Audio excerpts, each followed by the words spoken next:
Okay, let's do this thing. We got the money, got the explosives. Oh wait, wrong game. I was thinking of GTA 3 for some reason. Yeah, I was thinking of GTA 3 for some reason, but anyway. Let's go ahead and get started, folks. Hello, everyone. Hope you all had a good night. Or, you know, good morning, good afternoon, good evening, depending on your time zone. I went ahead and did some offline stuff for FF12, just like before. There we go. I went back and found Haste. Well, I think I did that last night on stream. You know how I went back and got, what was that one spell? The one I thought no, the thing I thought I forgot was a bubble belt. Well, in that area, I stopped streaming last night and turned off the game there. Went back in, literally just tried to get back to the teleport crystal, and I saw a treasure chest on top of a trap, and I was like, that's gotta be something valuable. So I picked it up, triggering the trap, I didn't care. And it was Reflectka. I was like, yes, I was gonna have to come back for this. This is necessary for a lot of strategies later. A lot of boss fight strategies later. In fact, the boss we were going to do next. And I had no idea that Reflectka was right there in that same spot. I was like, oh, cool, we got it. Cool, I don't have to come back for it now. And then I went back to Wraithwall's Tomb to get the original Reflect, the level 1 spell. Because apparently I missed it. Because, you know, I kind of rushed through that one. I rushed through that when I had to do it again for... Why did I do it again? I think I rushed through it because I had to redo it for resetting people's license boards. Making it different way back then. Because, you know, that was like first third of the game. But anyway, so yeah, I went back to Wraithwall's Tomb, got Reflect. I got Reflectka by total chance. Not knowing that was a chest that had it. I got it. In, what was the place called again? The place right before Giruvagan. Or Giruvagan. With the snow and you have to, like, go through the illusions and all that. It's there, along with the bubble belt. So I have that now. Let's see. Yeah. Reflect, Reflectka. Load, of course, Vanish, Vanishka. Immobilize, Disable. Decoy and Drain. We're gonna need Bubble, but we get that from a hunt later, so... Hastika is on the way to one of the last Espers I'm gonna get, so I won't have that for a while, but at least I have Haste now. And then... I think it takes about... Oh yeah, and I went and got... Dispel was actually in Wraithwall's Tomb. Reflect was actually in the place before Wraithwall's Tomb. With those giant oil rig looking things. They're not really, no, not oil rigs, but... the tanks. The giant tanks in the desert. The Ogre Yensa Sansi on the north side in an area I never explored the first time through because I rushed through it. Dispel was in a chest there. I don't know when the hell I got Dispel Gun, but having both of these is also essential. If we have any more spells that are essential, I'll find out as I read the strategies for, you know, other hunts and espers that we haven't fought yet when we get to them. Kind of playing it by ear now from this point on. I've done all the prep that I think I need to do, but I don't know. So we'll find out as time goes on. But for right now, let's continue our journey from last night. More Esper hunting. We gotta go to the Barheim Passage, which is... Estersand, I believe? Yeah, there it is. Good, there's no teleport crystal there, but there's an anchor for the straw, so I can just fly there. Yeah, the teleport crystal's too far. Oh wait, there's a teleport crystal right there. Never mind. Wait, do they let us access it though? Because I haven't used the key yet to unlock the place. You might have to use the key from outside before it lets you access that teleport crystal again. Let's see.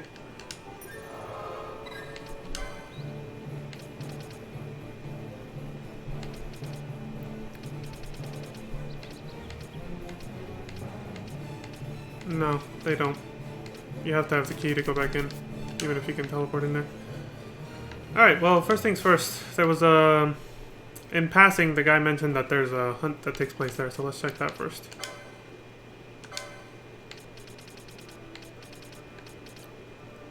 What was it? It was called...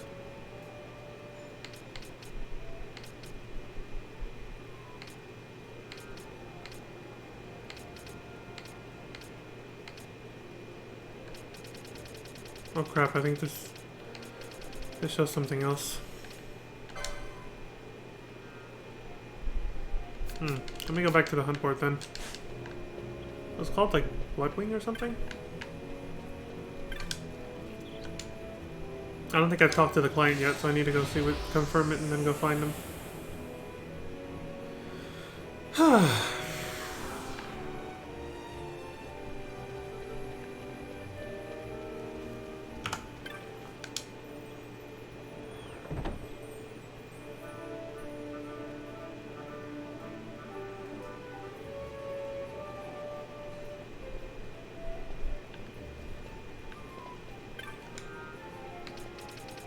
Yeah, this one. Bill number 15. Yeah, where is this guy? Oh, so I have to teleport there anyway. Alright. Alright, now I know where it is.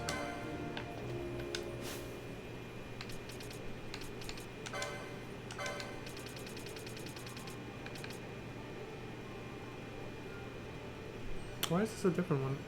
It's actually number 16.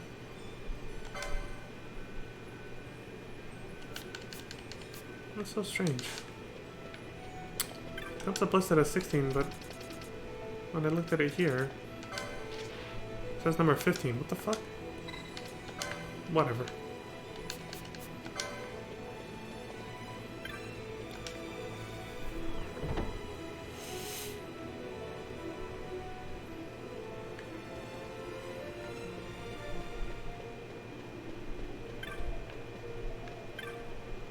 I keep forgetting the goddamn logo.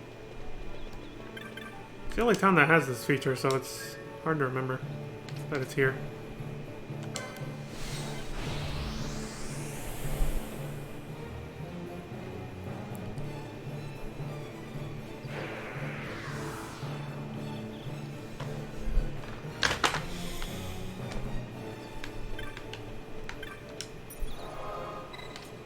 Teleport to Estersand?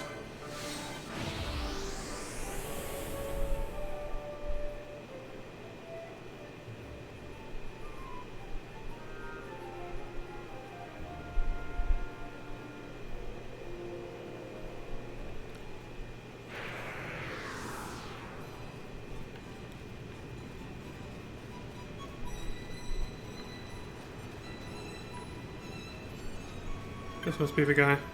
Yep, number 381. Must be a prisoner. From Nalbina dungeon or whatever. You were in Nalbina, weren't you? Yeah, you're the one went picking a fight with the Guza. Then you made your escape. Am I right? No use denying it. Hell, I was a prisoner there too. Me and my buddy made our escape just after you did. Made it through one of the walls and tunneled our way out with our hands. Came out in the Barheen Passage. Thought we were free. Had scarcely moved when a Bloodwing swooped out of the gloom. It didn't land any serious bites on me, but my friend number 982 weren't so lucky. I hefted him on my shoulder, jumped down in the water, and eventually washed up here. I feel like I've been given a second chance. I don't mean to waste it. But first I gotta see number 982 here gets the revenge he deserves. That's why you gotta kill this Bloodwing. It's lurking deep in the west annex of the Barheen Passage. Show it no mercy.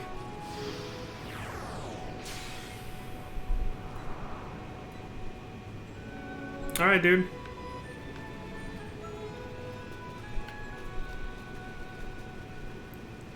Alright, we can't teleport there. Gotta run.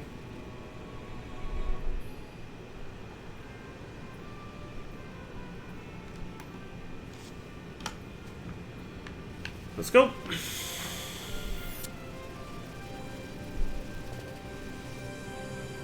Uh-oh, was it the other way? No, that leads somewhere else that I haven't been to. Maybe.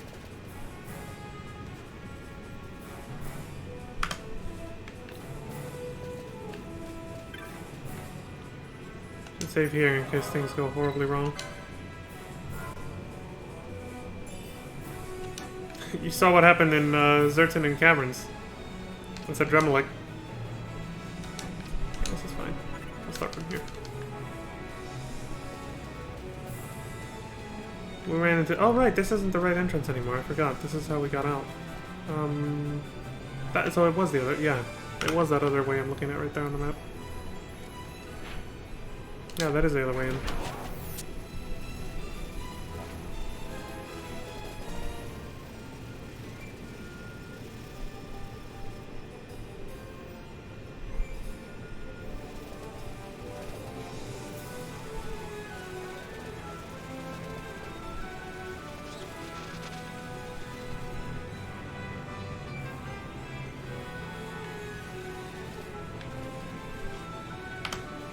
You guys say anything? Hey, you're the one I healed. Well, you found the entrance to Barheim. If you're set on finding the treasure, look past terminus number 7. It's dangerous. Be careful. Remember all the work we had to do to nurse her back to health?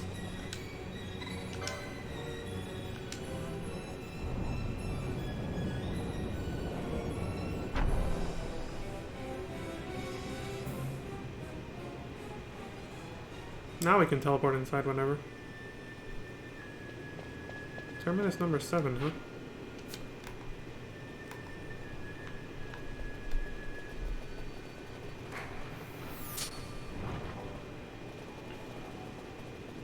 I don't think the enemies here have changed. Could be wrong about that.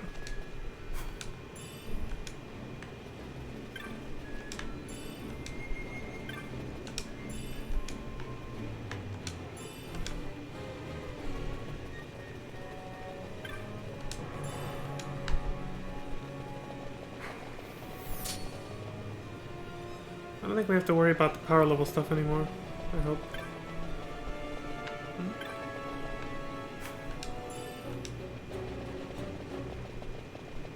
Yeah, this gate wasn't open before. We weren't allowed this way. There was a big ass gate here. So we have a whole new section of this dungeon available to us now. I'm guessing that means there's gonna be, you know, some really powerful monsters this way.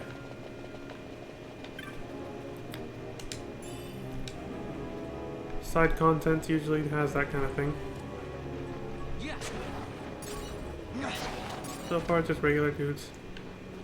Nothing new yet.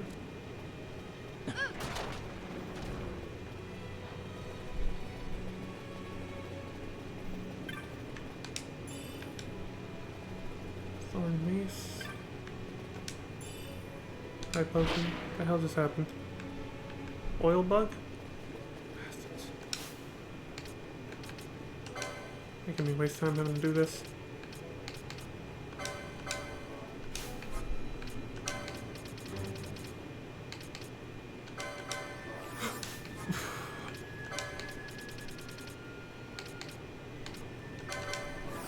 Okay.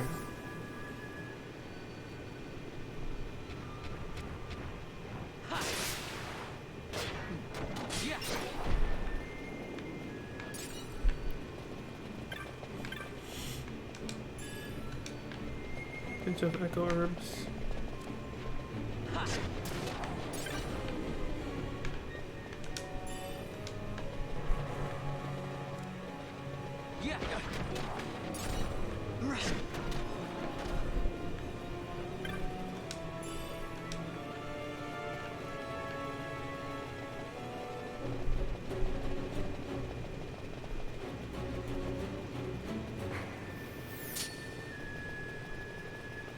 Okay, seems like there's nothing in this direction.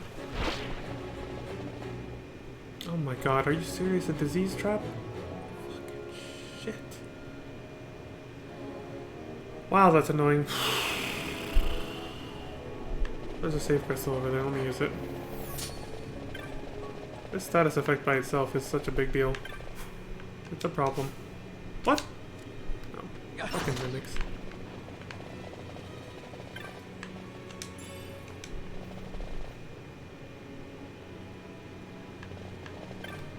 Ought to be a crystal bug. Oh thank god it's not. Should probably save actually, yeah.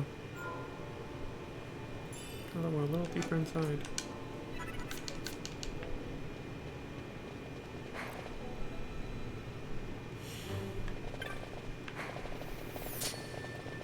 I'm gonna start making it a regular thing to just use float whenever I see traps now.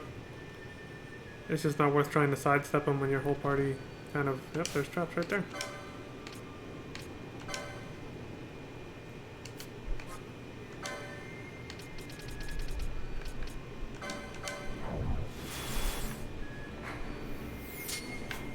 Actually, what? They're neutral. Interesting. Didn't expect bombs to be... Oh! Biomote. Well, I bet float's gonna wear off when I'm right above a fucking trap one day. Toxify. Got new treasure.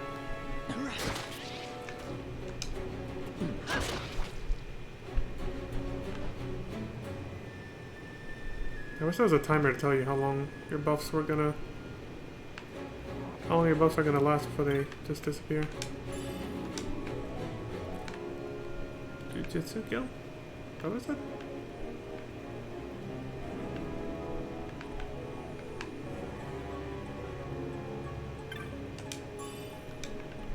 I love how there can be incredibly valuable treasures and items in just random ass spots that don't even look significant in this game.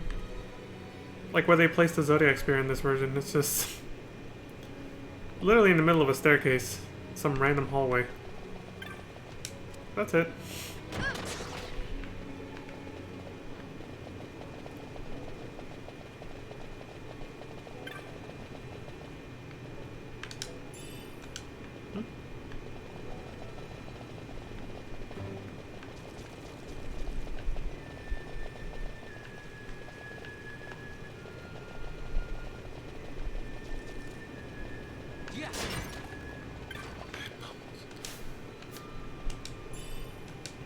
I think we're heading in the right direction now.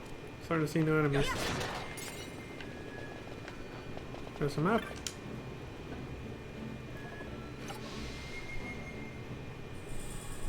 Barheim Candle. Hidden passages and Barheim Passage, yeah. It gave this entire area that we just unlocked. That was just randomly closed off for reasons. Our first time through.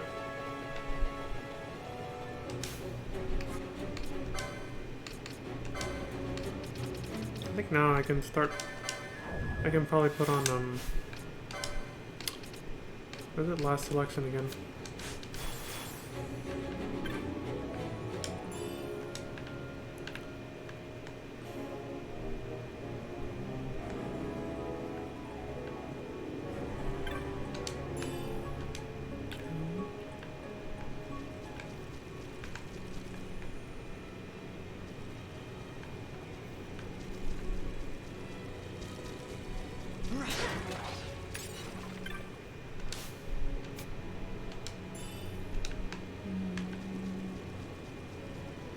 Oh, I see. It was a dead end that I bypassed. But there's a chest there, so I'm going back.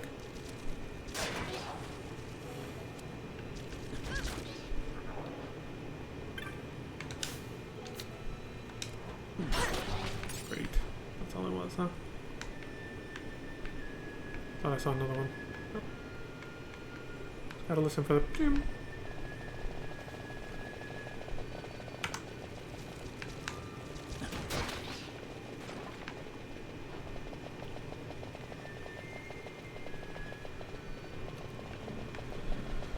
Gotta listen for that exclamation mark sound to tell you there's a chest nearby, like this.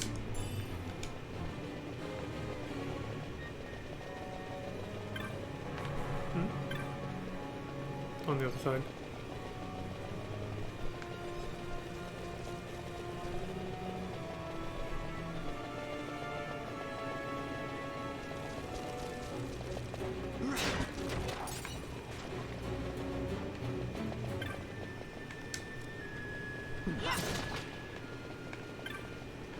Listen up. Float wore off. What am I doing?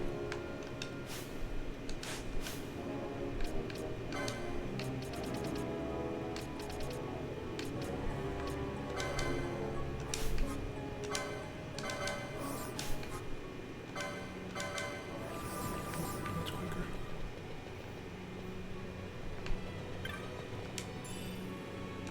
Escape out. Really? Items just disappear now if you're maxed out on them when you find them.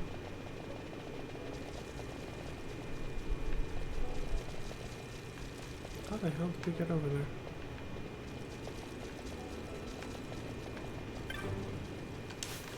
Precarious cart. Here's my answer.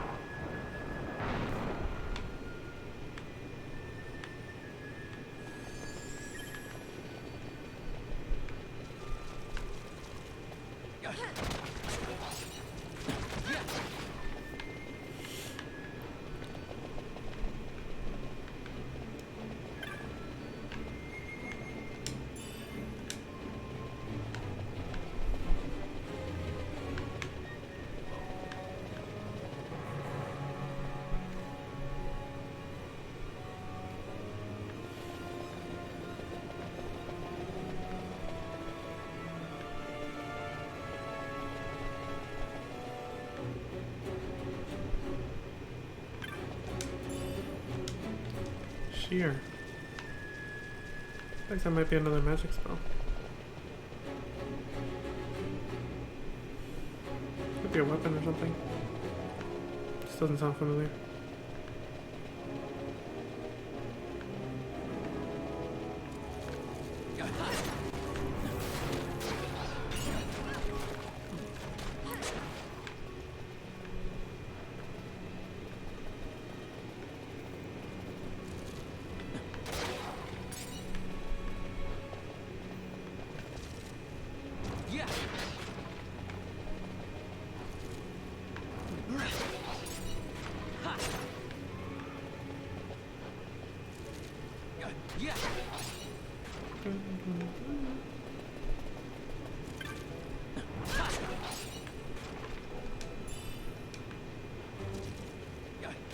Oh my god, dude, there's so many. I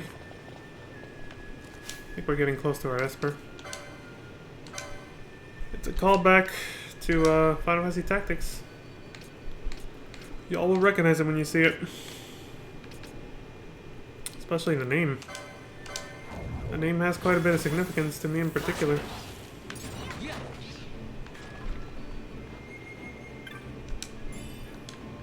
Murasame. Let me already find one of those.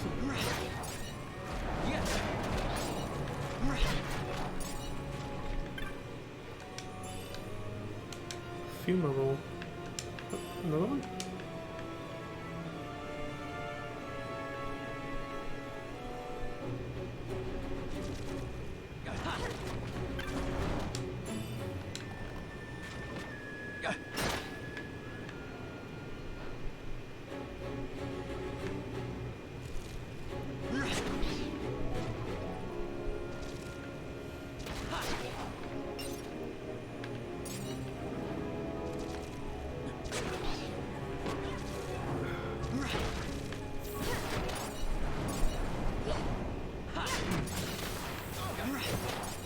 Damn, there's so many enemies here.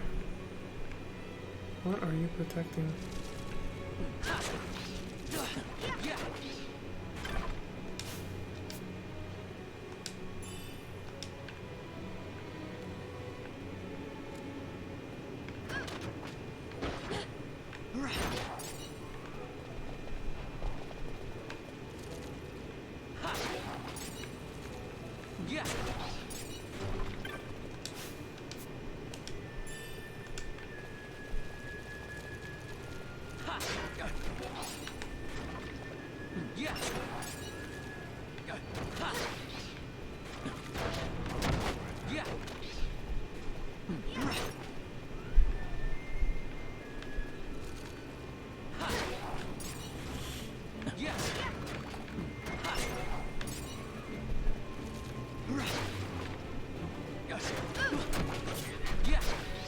Alright, I'm using quadruple speed. That's just too many enemies.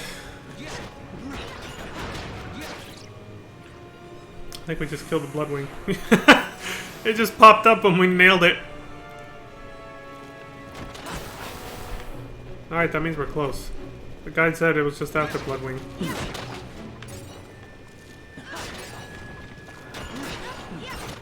I think I see the battle arena on the map. Where we're gonna fight this thing.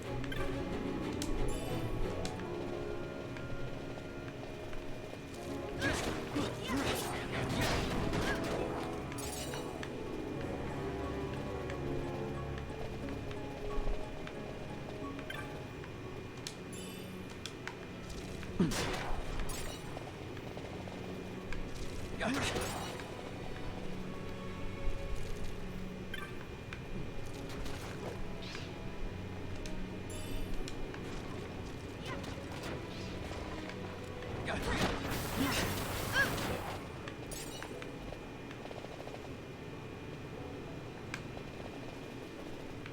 no treasure chests. I don't want to have to come back here for something important, so I'm trying not to miss anything.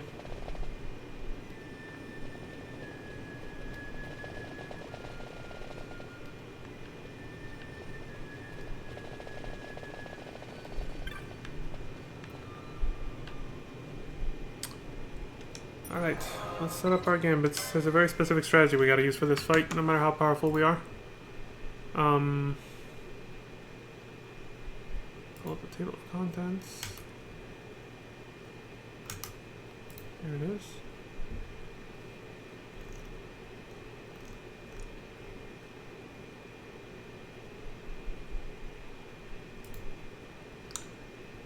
Dun dun dun dun.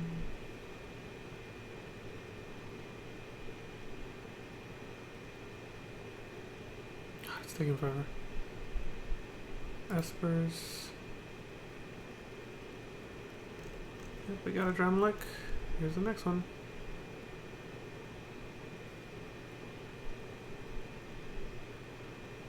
Turn off all gambits that cast healing or use healing items except for Remedy. 2 characters I can cast, Kiraja or Kiraga. And equip them both with ruby rings. Do I have those? If not, I have Mirror Mail. That works the same way. It's not a strong armor, but I know what it's supposed to do, which is reflect. That's the point. Set up to cast Kiraja or Kiraga on the other. And set them up to use charge if they both can.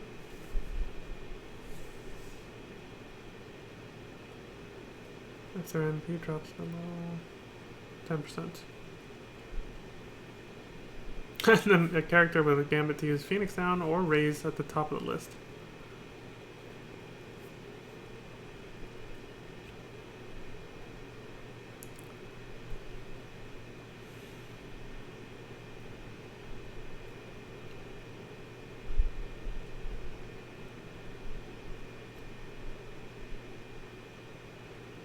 Optionally use Dispel for the starting status buffs that the boss has. Okay. Alright, here we go. A little bit of prep. So, unfortunately, that means I'm gonna have to swap some party members. I'll have to bring these two in. Keep Fran. Bring in Ash. Well, honestly, with the Ultimate Blaze, he's probably better DPS than Balthier anyway, but not ranged. But that doesn't matter. We're not going to be using physical attacks for this fight. That's the thing. So I'll bring you in. Get you guys set up. So I'm pretty sure he doesn't have access to... No.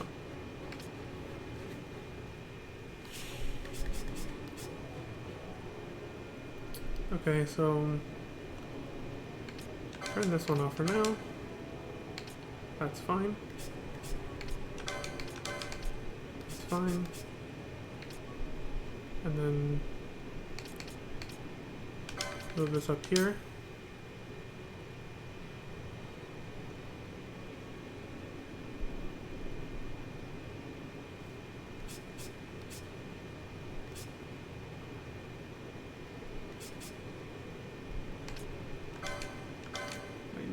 Leave it on, but before I even get busy doing that, do we have those things? Yes, we have 2, which is exactly how many we need. Good. Equip Reflect, Equip Reflect. I don't know where I got those, but I'm glad I got them. Otherwise I'd have to use Mirror Mail for this effect, or cast Reflect manually, which would slow down the fight considerably, and there's a time limit to this battle.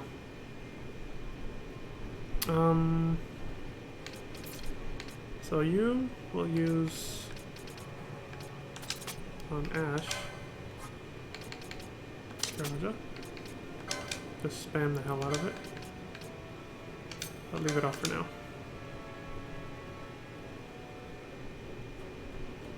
Until we go into the fight, they'll just start using it right now. And then you on Fran, same thing.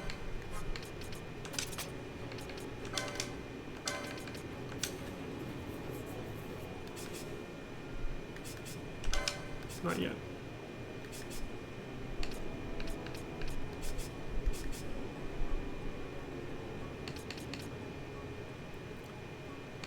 I turn these off so they don't interfere.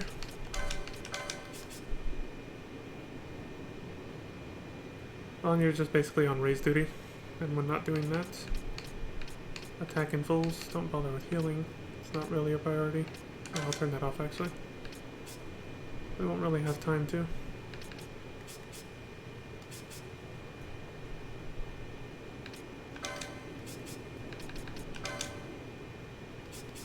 Yep, that works.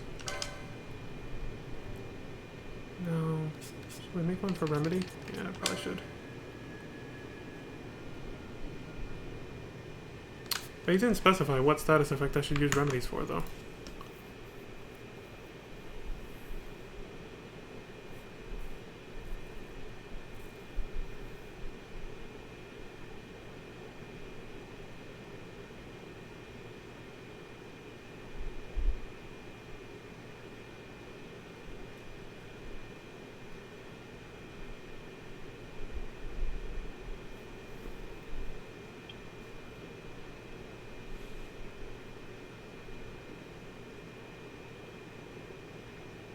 He didn't say what the hell the remedies might be for. I'll just use them manually when I need them then. I think we're ready then. I just have to put a revive gambit at the top of everyone's list.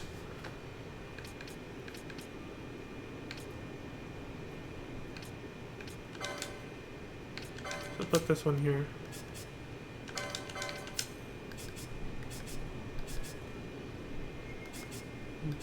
And then for Lon also. Yep. He's all set up. They're all set up. So they're just gonna do that. They're not gonna attack physically. He can attack physically once he actually has a chance to do so. When he's not busy reviving anybody. That means he'll help out with the ads. So I'll actually do...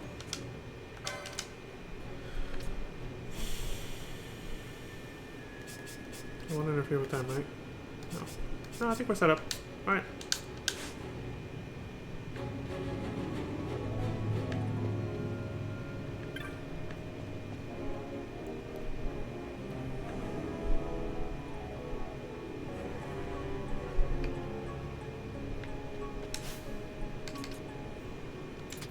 Wait till we actually get to the fight. There might still be more ads before we get there. I doubt it though.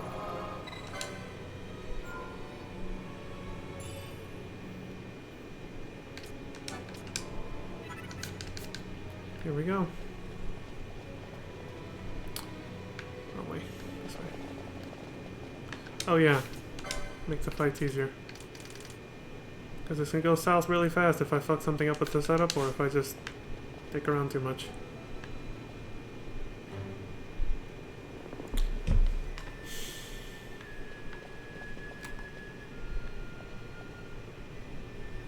Ominous, isn't it?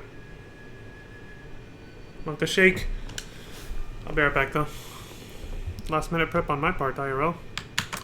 Gonna use the restroom real quick. BRB.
Alright, let's do this.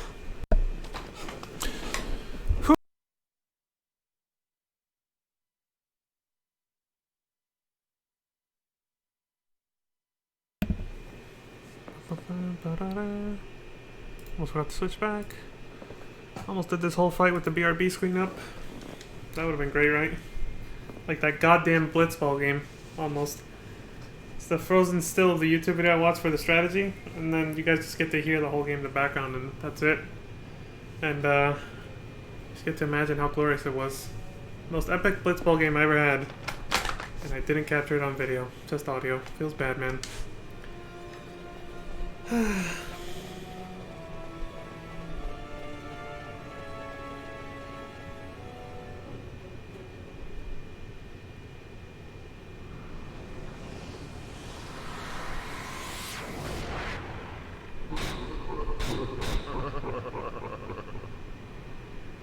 You look different from Final Fantasy Tactics.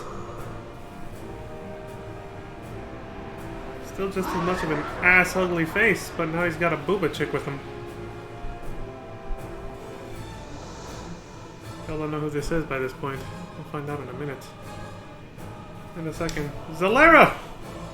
Shit! See, braced against attacks. Physical attacks won't do shit here.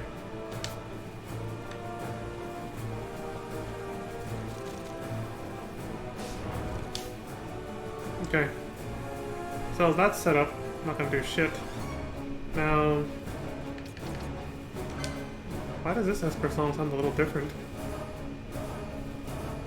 And that's why you have to use the Ruby Rings. If you reflect a spell off someone else, it can't be reflected again off the enemy. Like in previous Final Fantasy games where the spell would bounce back and forth like a million times before it finally, like, the game finally decides to break the cycle. So the way they prevented that from happening anymore is if you use a spell on one of your allies and it reflects off them, it penetrates the reflect that the enemy has. So, now I set up their gambits what I thought correctly, but I guess they're not doing it yet, so something has to happen to actually trigger them to start doing it, to start spamming it. But the guy didn't specify. He said under what conditions.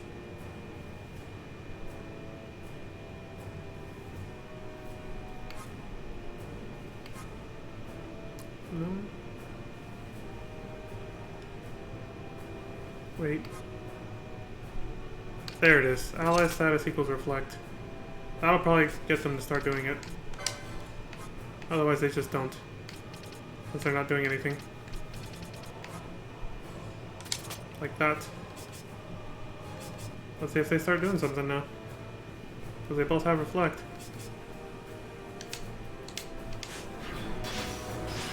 They're still not doing anything. He didn't specify how to set up the gambit, so they'll actually do it. I might have to start doing it manually. Shit.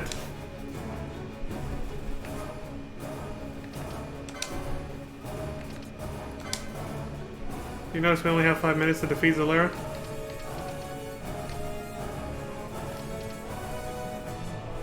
I don't think... did the game even say why that is, though? Is there like some kind of poison gas that's gonna kill us or something? I don't know. But yeah, this whole battle is a DPS check, just like, that's the first thing we gotta do. And then Ash, you're not doing what you're supposed to be doing for some reason. Well, neither of you are.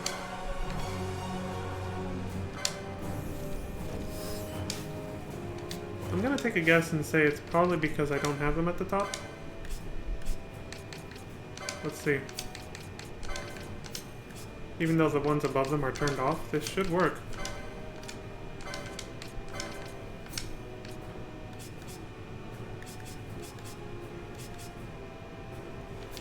Let's see.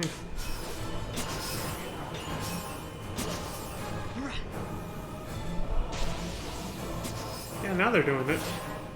That's so weird. You'd think if you just turn off the gambits at the top, it just would automatically prioritize the ones below them. But no, if you don't manually move them to the top of the list, they won't do anything. They'll just sit there. Alright, it's over.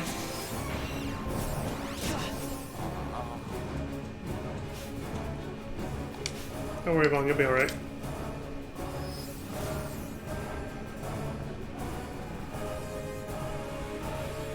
Prime level death?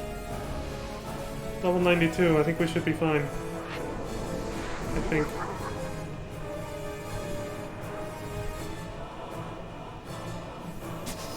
Yeah. And she's gone, just like that. Fuck you, Zalera.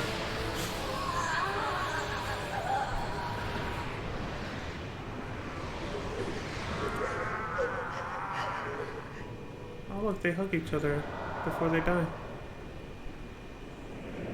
It's actually kind of a sad story behind it. Like, Zalera was, like, condemned or something. Some, like, powerful mage, that necromancer, obviously. It summoned zombies to attack us.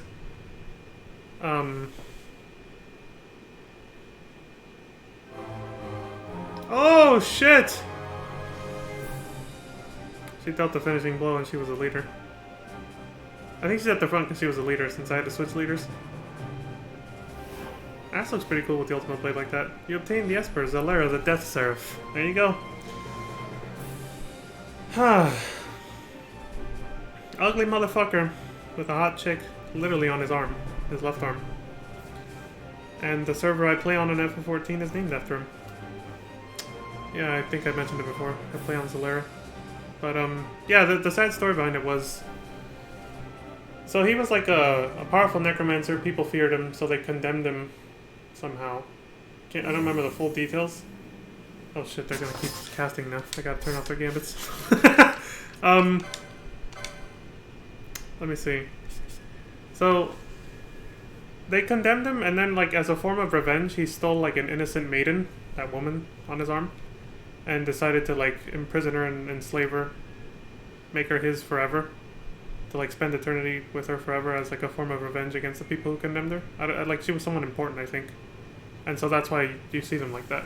It's obviously a different backstory from Final Fantasy Tactics, where it's just some dude who uses a Zodiac Stone to fight against Ramza and turns into Zalera.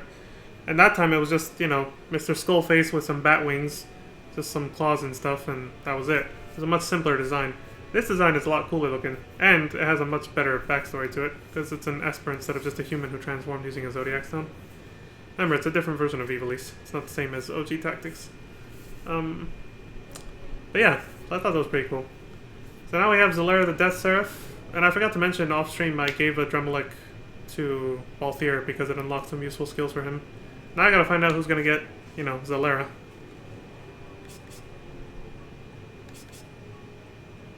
So anyway, we can get rid of this now. So yeah, maybe it was either the fact that it wasn't up here, and it was still beneath these, or for some other reason the game just wasn't triggering the gambits until after I started doing stuff manually. I don't know. It's a little weird. Anyway. I'm gonna put everything back. Self, ally. Yep.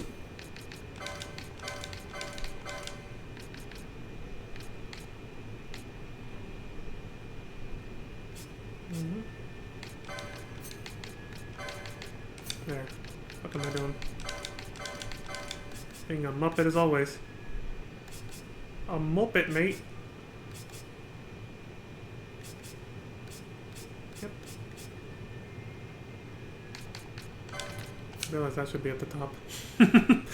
Like, that priority is all wrong.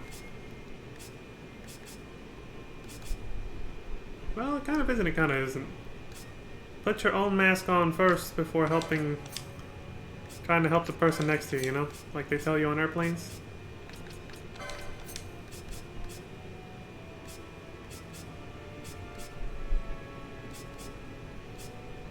Yeah. I mean, if they die, then they can't revive anyone. So they should prioritize keeping themselves alive first. But it's not always like that, honestly. I think I'll do this for now, until it backfires on me. Battles in this game can be a little bit more complicated than that. Sometimes it's more important to revive first, then heal yourself and others. And he's meant to be a DPS, so... his art down here. His healing stuff.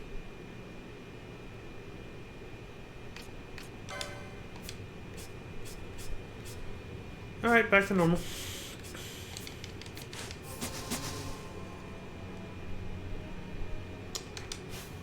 Now... we gotta take their accessories, put them back to what they used to be.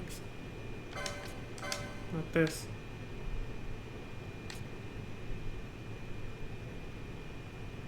It's not bad. That'll be useful in later battles where lots of MP usage will be a thing.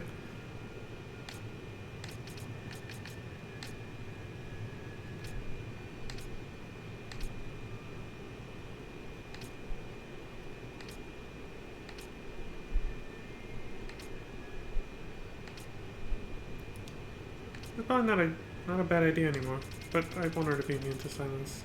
Where's the real corsage? Cat ears. A cat ear hood. Oh, so like Kryle's White Mage in FF5, her outfit. The hood with the cat ears on it.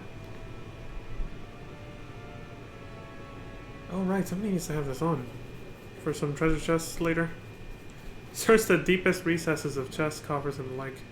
aka you get like the rarest items you can get from a chest, or it increases the odds of it. This is important for a lot of endgame equipment and gear that's like legendary or really strong. Because a lot of the treasure chests in this game are RNG for some fucking reason. Not necessary for the Zodiac Spear, by the way. That one has a 100% chance as long as a chest spawns. But there's some chests containing ultimate weapons that only have a slight chance of giving you that weapon, or they'll just give you some trash thing. This helps you increase your odds of getting the better thing, which is the ultimate weapon. But yeah, like I said, for the Zodiac Spear, that's 100% no matter what. You just have to make the chest spawn, which there's no accessory to help with that. That's totally RNG. 1 out of 100 chance for that particular chest too. But there is such a thing called random number generator manipulation, RNG manipulation. And there's a trick somebody put up on YouTube for that, so I'll be doing that off stream after this. For now, we gotta go collect more espers so I can actually unlock that part of the mines and do that.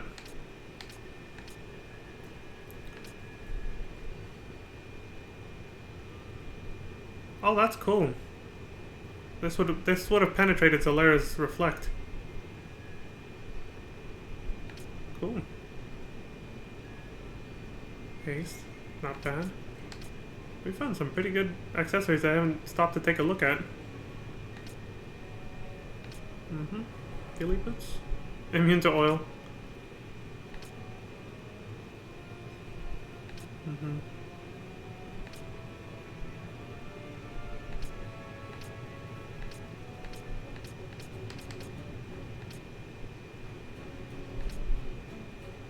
Doubles license points earned. It's a good one.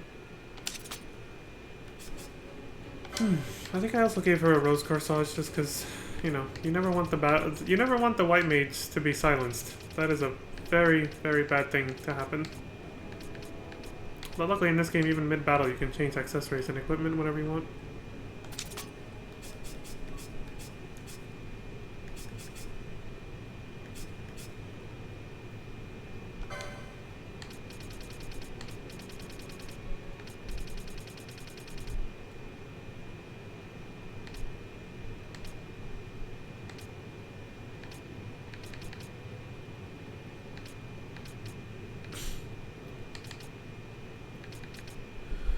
Oh, let's give her. Sure. Does she have on right now? Immobilized team tends to be a much worse thing to have on. Alright, let's not overthink it. You constantly have to be changing accessories. Most of the time anyway. Depending on the situation, there's no point trying to have like a universal setup. Obviously the ideal is have everyone equipped with ribbons. This game, ribbons don't come as easily as previous games. There might even only be 1 or 2.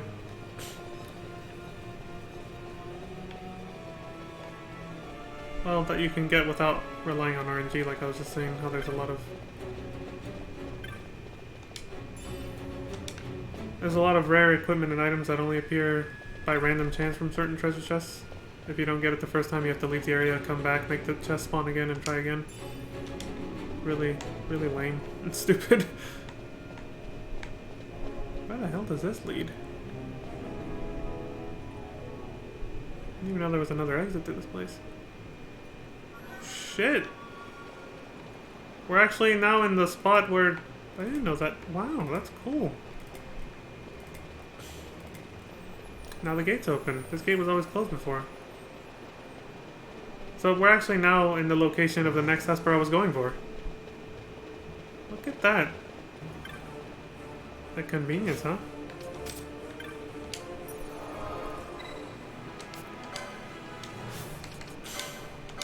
We didn't even have to travel very far.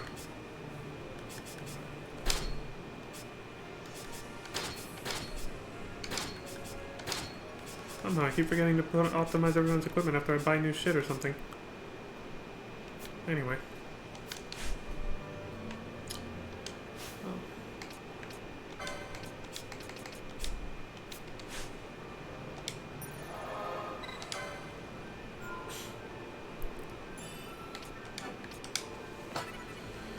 Alrighty.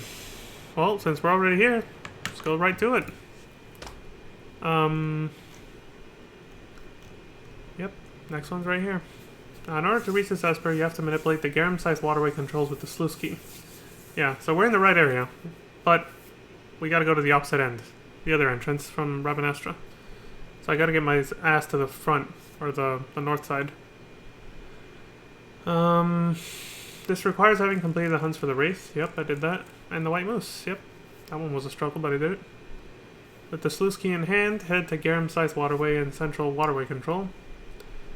And then start by closing only the number 10 and number 3 controls on the west side. With the number 10 closed, you can reach the lowest level in the number 10 channel, which holds a... Oh, I see. Some loot. It's gonna be a lot of gate manipulation, so one step at a time. I gotta get there first.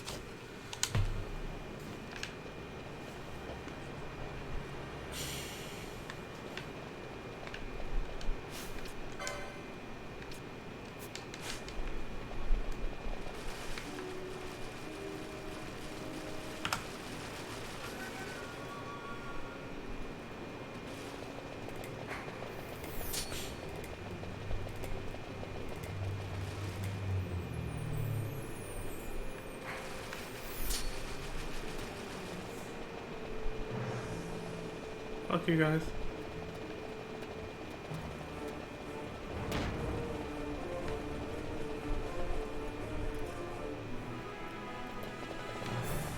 They're not as big of a threat as they used to be when I was in their geared for being this place, but they're still assholes.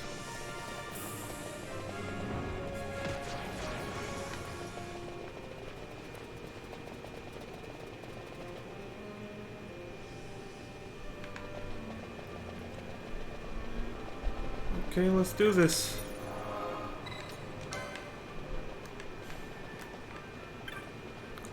Number 10, waterway control. Right now I think it's open. If it's lit up, that's what that means, I think. Start by closing only the number 10 and number 3 controls on the west side. Number 10's already closed, there's no water there. So let's close number 3. Yep. Use the sluice gate key. You can now operate the sluice gates. Close the sluice gate. Natalia the sluice! Anybody who's played Resident Evil Revelations 2 is probably having some flashbacks right now.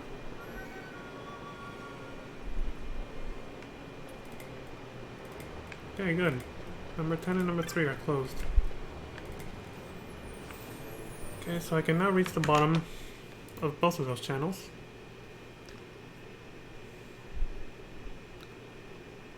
Hornito is in the big open chamber on the west side.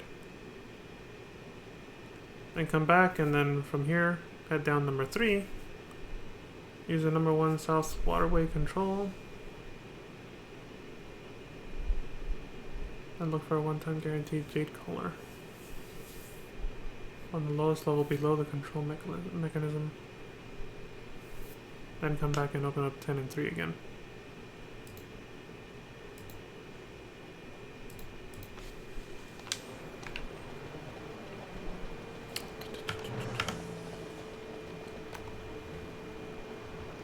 Map doesn't help, we gotta use the mini one.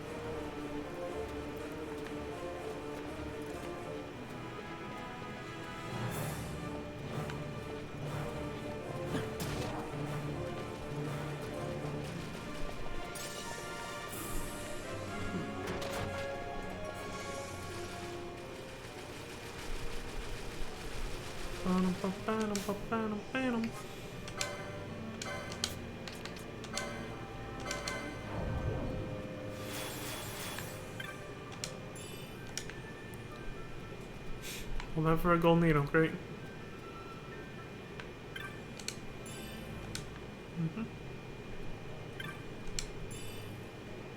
A pouch of silent shot. That's what killed Mikey. What the fuck did you say? Hey.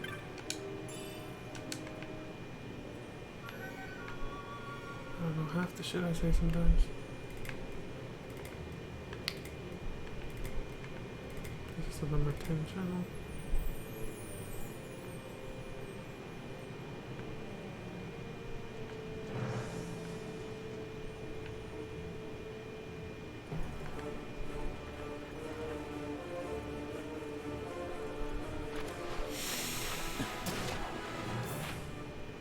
This is the number 3. How do we get down there? Oh, I see it. Oh, you can let the AI guide you. Nice. I wasn't doing anything. I just let Vaughn run over to him himself. There's the Jade Caller he was talking about. What the hell are you?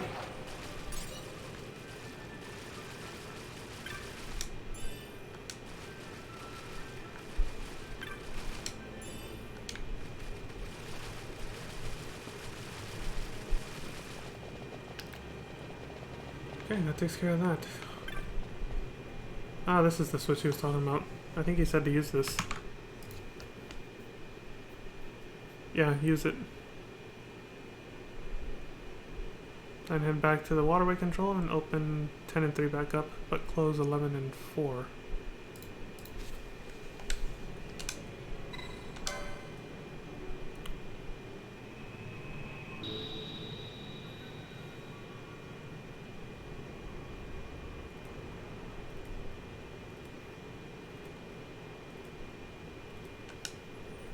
That was pretty far away. In that direction. Oh, the part of the map I haven't filled out yet, that's where we're going. That's what we're trying to get to. That's why. Makes sense.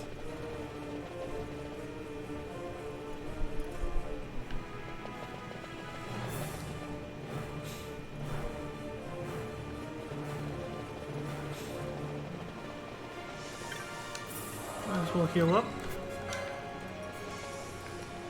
I don't want to save with this puzzle halfway done either. And then I'll be like, where did I leave off? Doing this all in one go.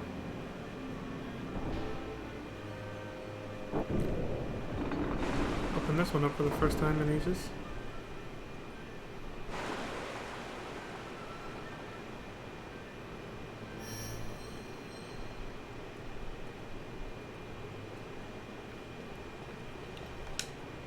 Open this one back up too.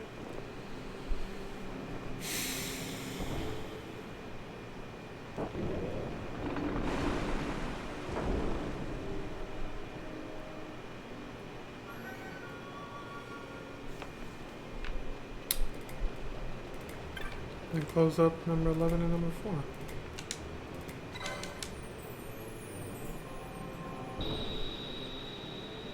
Wish I could fast forward to these animations, but there's no way.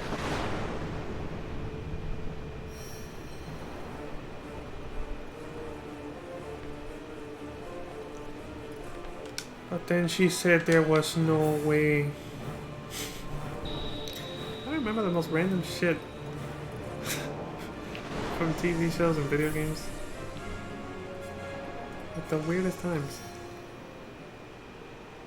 Well, media in general. TV shows, movies, music, whatever. Alright, that's that taken care of. With number 11 closed, you can reach the lowest levels in the number 11 channel, which holds gift measure. Guilt measure, sorry. In the area mirrored where you found the Hornito. I must have gone that way before because there was no Hornito over there. Wherever the hell that is. Then return and head southeast into number 4. Activate the number 1 north, not south, but north waterway control for number 1. And get an Achilles technique. Oh, that's where it is. If you hang out there for 5 to 8 minutes, good thing we have quadruple speed fast forward. The rare monster, drowned, will eventually spawn on the lower level. Wonder if it's worth fighting it though. Now head back to Central Waterway Control. Open number 11, but close number 3 again.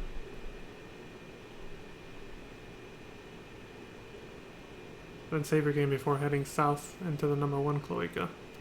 Because you'll fight the Esper at that point. Which again is another, I believe it's another reference, let me check right now. It's another throwback to Tactics, to a boss from Tactics by the way. Pretty sure it is. And in this game he actually looks more true to the original design.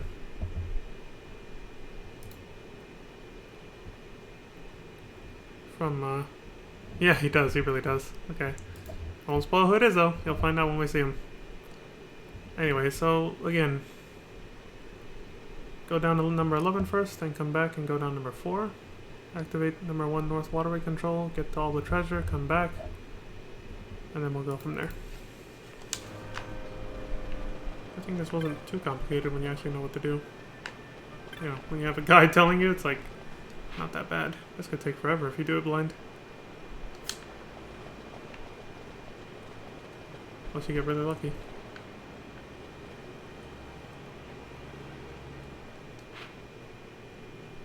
Number 11 channel. Oh, we gotta loot this place first.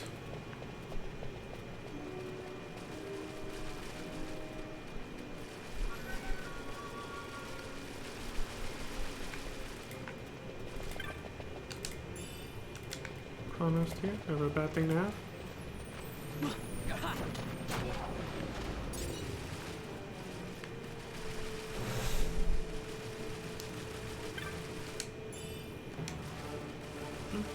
Oh shit, that was close.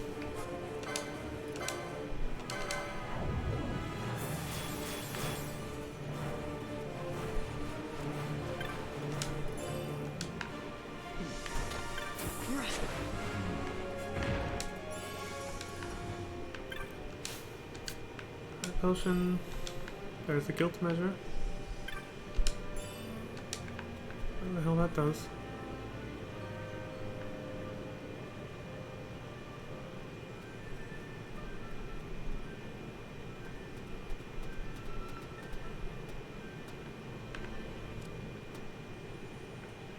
What are we targeting? Oh. These pricks.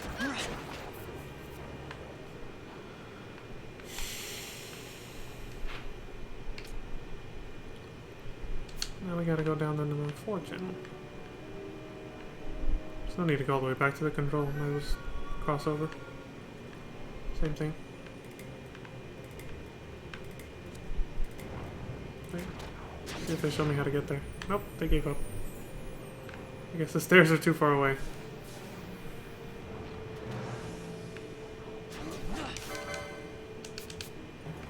Attack this fool. Forget that guy way over there. Achilles. There it is.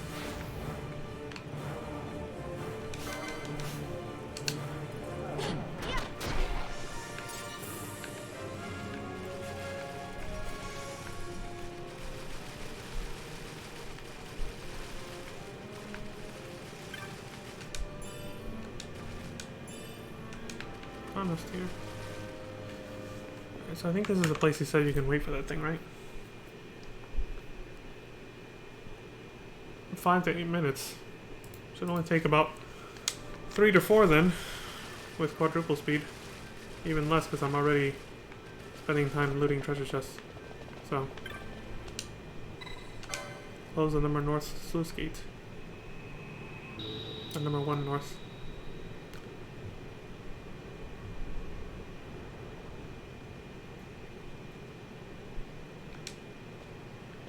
Sluice gate moved in the distance.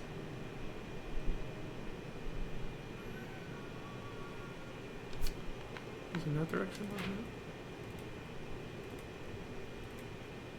Yeah, the north one and then the south one in the center there. Gotcha. I think I get how it's going. Well, let's try it. Gotta sit here and wait it out. I'll use a timer so we're not sitting here longer than we need to.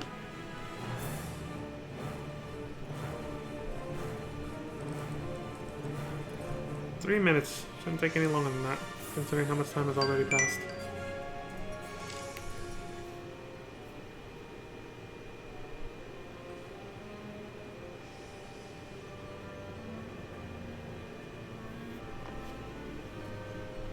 I'll run around too.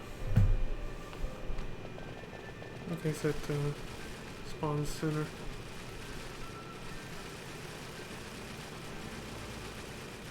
Or walk around, I guess. It's just this one tunnel then. Not much to patrol.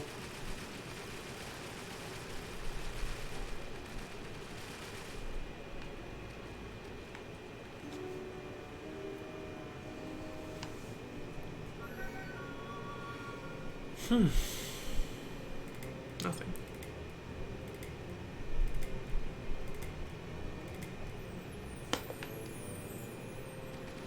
This guide I'm using is like a 100% trophy guide, so even though that's not what I'm after, I got curious.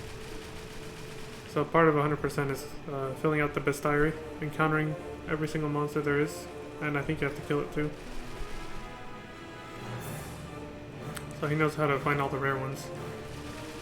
Some of them are, again, like the treasure chest stuff, completely random. You just have to keep like entering and re-entering certain areas. Other ones just have special spawn conditions like this one, apparently.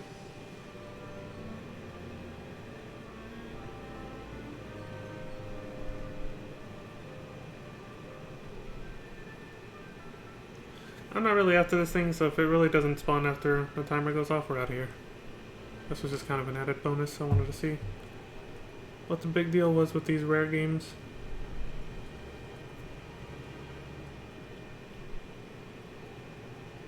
What the hell happened to Vaughn and Balthier's fucking MP?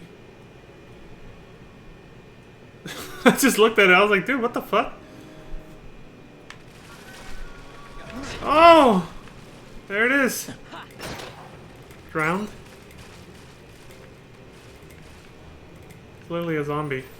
Somebody who probably drowned.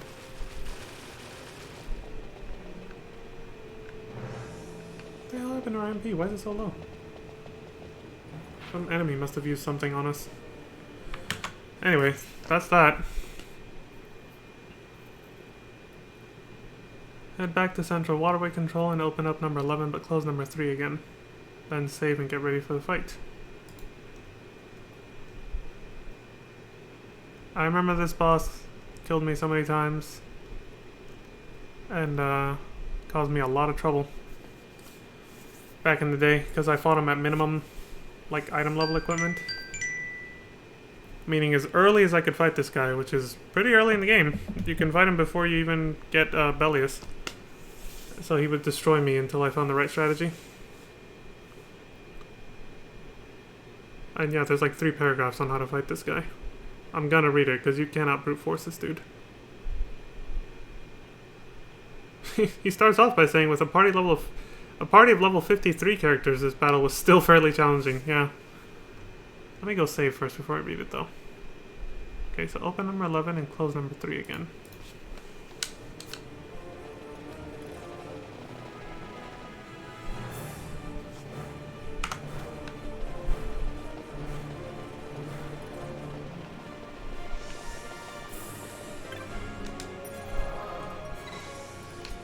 Getting ahead of myself.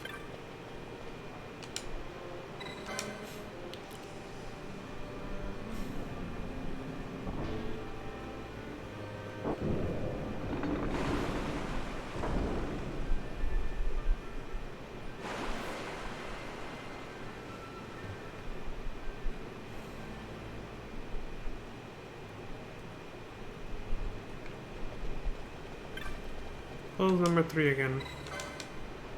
Wait, maybe I can... Nope, can't skip it. Can't skip this cutscene. You gotta watch it every time. Aren't you glad I used the guide to do this? You know how many times we would have had to sit here and watch this if I just tried to do it on my own and wing it? Do it all randomly. Look, now that place is lit up. Directly ahead of us. This area down here. The number 1 cloaca. I can actually go down into it now.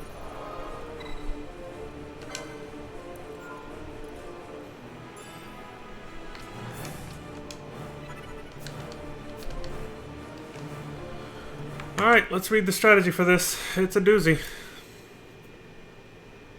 Also, I have to assign Zalair to somebody now too. Forgot about that. Few things to know going in. Disable is a real threat, so having at least 2 characters, or preferably all 3, with black belts equipped, we can do that, is almost required. Okay, now I know what accessories to put on.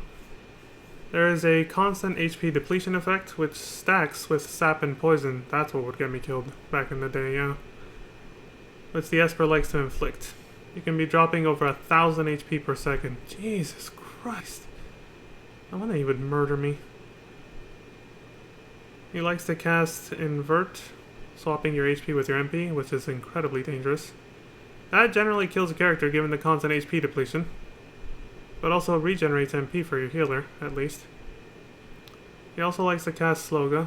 Finally, if those weren't enough, Foobar enemies will nice name. Foobar enemies will join the fight rapidly in the beginning, and these can inflict Confuse. Oh my god, dude, what the hell? It's like having a ribbon is a must here, and I don't think I have a single one. Also, if it was available at this point, he would have probably said that. Instead of black belts. So to counter these, you need 3 roles in your party. A dedicated healer, a dedicated Foobar remover, that would be Vaughn and Fran, and a dedicated attacker.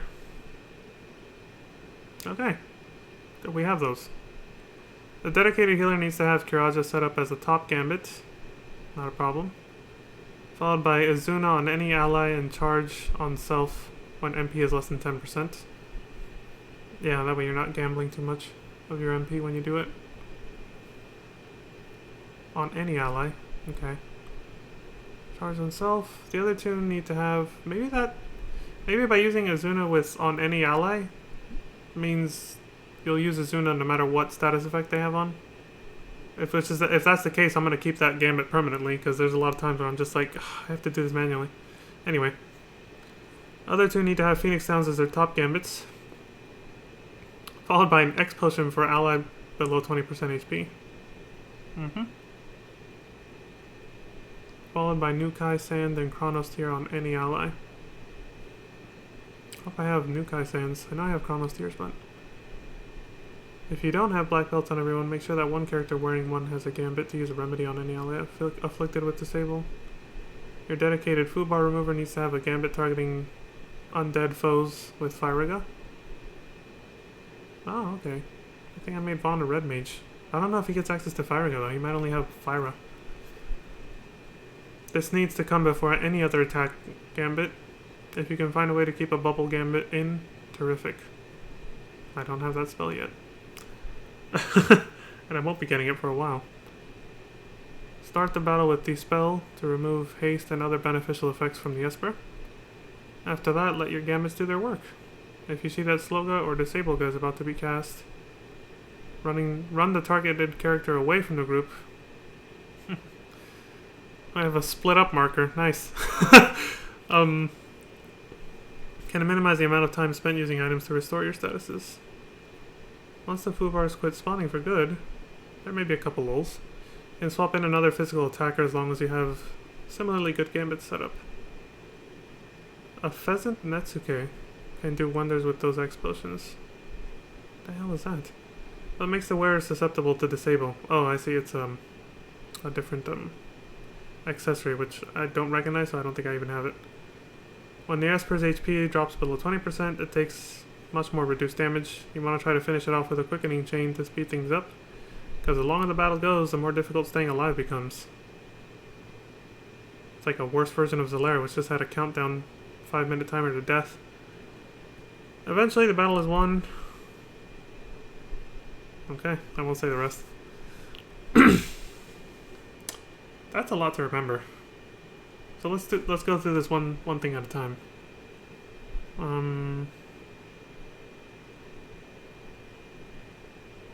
Kiraja set up as a top gambit, followed by Azuna on any ally, and charge on self MP less than 10%. Let's start with that.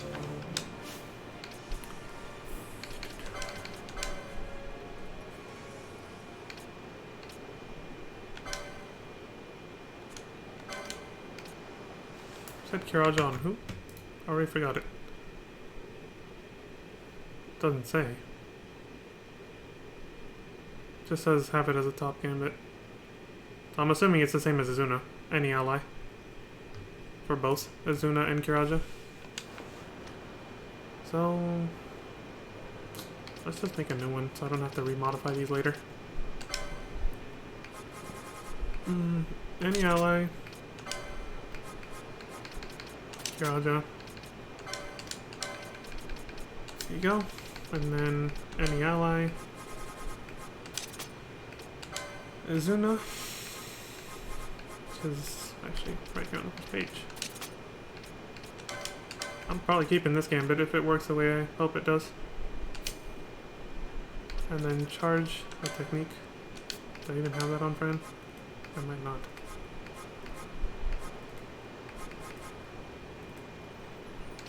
Thank God. Charge when MP is less than 10%.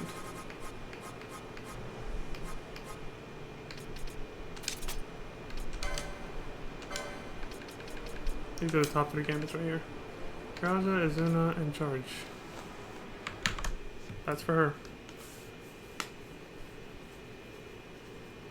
The other two need to have Phoenix Sounds as their top gambits, and X Potion for allies that are less than 20%.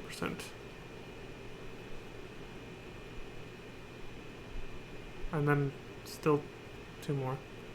New Kaisan, then Chronos Tier on any ally. Which I might not even have that item, honestly.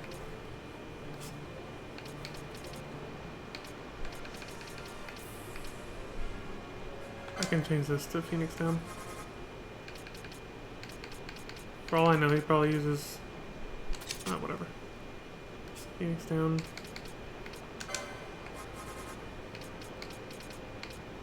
Phoenix Down. There we go. Top Gambit. Yep. And then he said... what was the other thing? X Potion, right. I remember now. On any ally.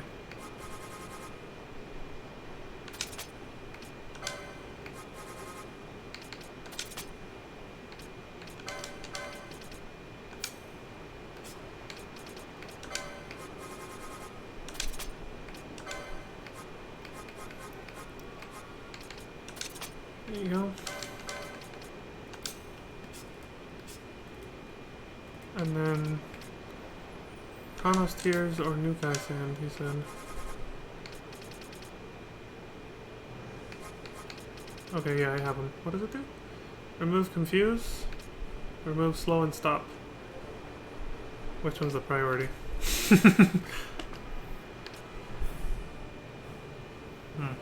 Honestly, they're both equally bad. Let's just do it the order he wrote it in. New Kaisan first. Chronos Tier second. I might actually keep some of these, honestly. These might become permanent gambits. This is good shit.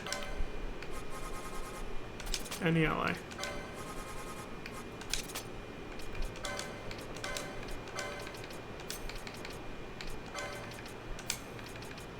Phoenix Down, X Potion, New Kaisan, Chronos Tier. Oh, this one is... I got this one a little wrong. It's ally below 20% HP. Otherwise we'll spam it and waste all our X Potions. Same with you. Ally less than 20% HP. Finally.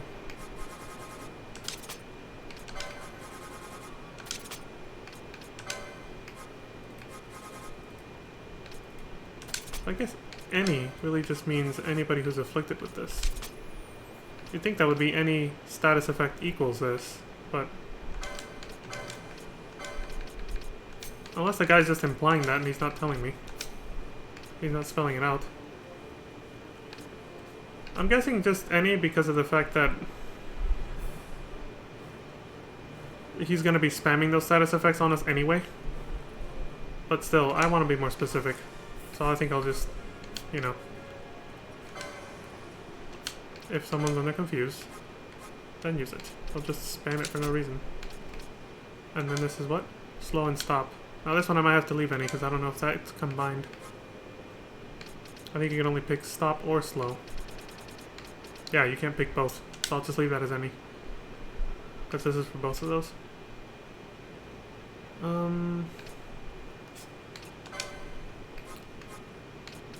For ally, status equals confused. That. Leave that to any. Looks good. And Fran has Kiraja and Azuna for any status effects.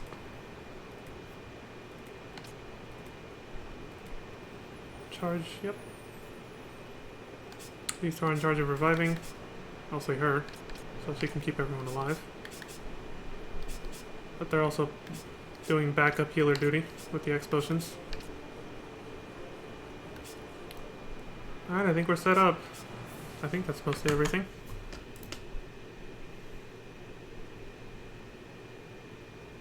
Oh, equip everyone with black belts too.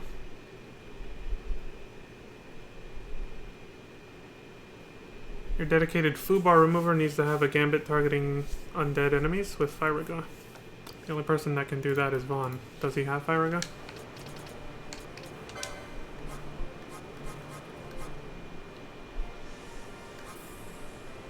No, he only gets Fyra. It's better than nothing. His stats are pretty high at level 90, so this might be enough.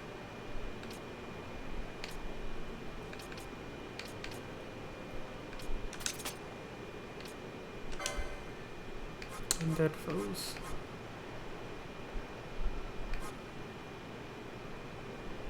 There it is.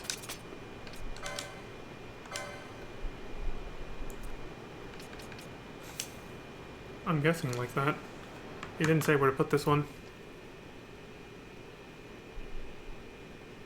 This needs to come before any other attacking gambit. That's it? Okay, cool. Yep, right there. Before these two. Yeah. And if we need to bring in the backup party, I'll just set up mid-battle, I guess. Hopefully we won't need to. He is a black mage. He should actually have Fyraga.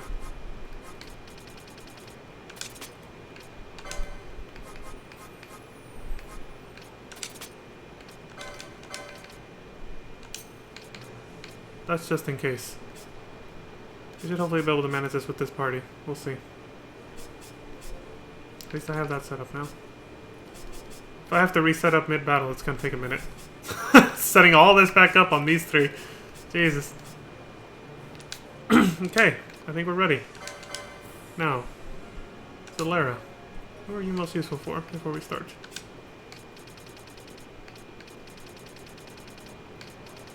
You're completely useless for unlocking new licenses for Ulan and Red Battle Mage. How about Machinist and Time Battle Mage? Can you help them out?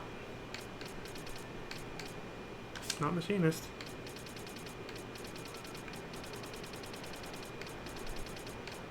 Oh, here we go. Other lore. Could be useful eventually, but let's see what else there is. Nothing for Archer. Nothing for White Mage.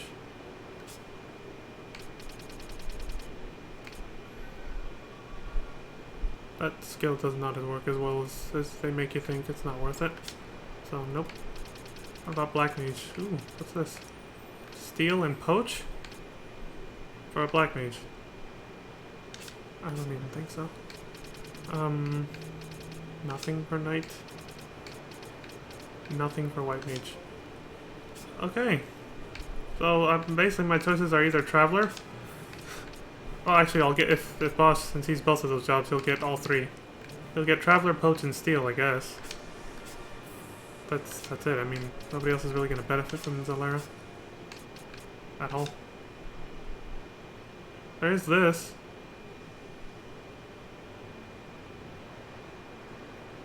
I don't know what's more useful, having Traveler, Steal, and Poach, or Etherlore.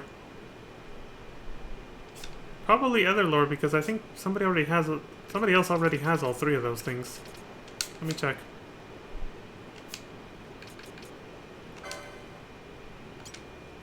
Pretty sure Penelo has the ability to... Wait, these are all magic spells. Where's the techniques? Do you have to scroll down further? How do you check what techniques they can use? Actionless only pulls up magic. Yeah, that's it. The fuck? Oh, there we go. Hit A. Look, he can steal and poach. And then Penelo can use Traveler. I mean, yeah, it's pointless. She can do all three. Steal, Traveler, and poach already. That's fucking pointless. Okay, then we're going for the other lore. Who's the one that got that? Was it Balthier or someone else? I think it was Balthier.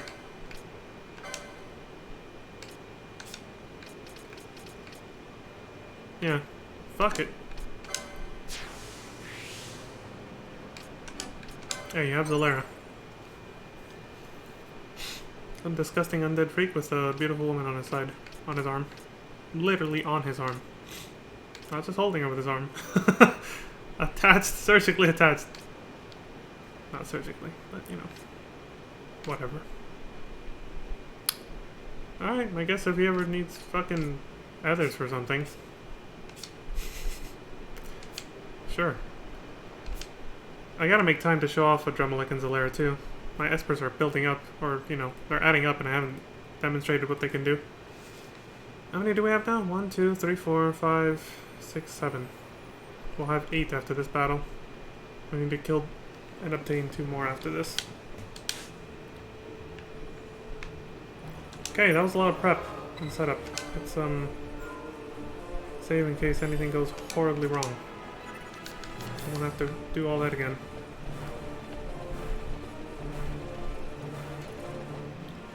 I guess we just kind of go down the center now.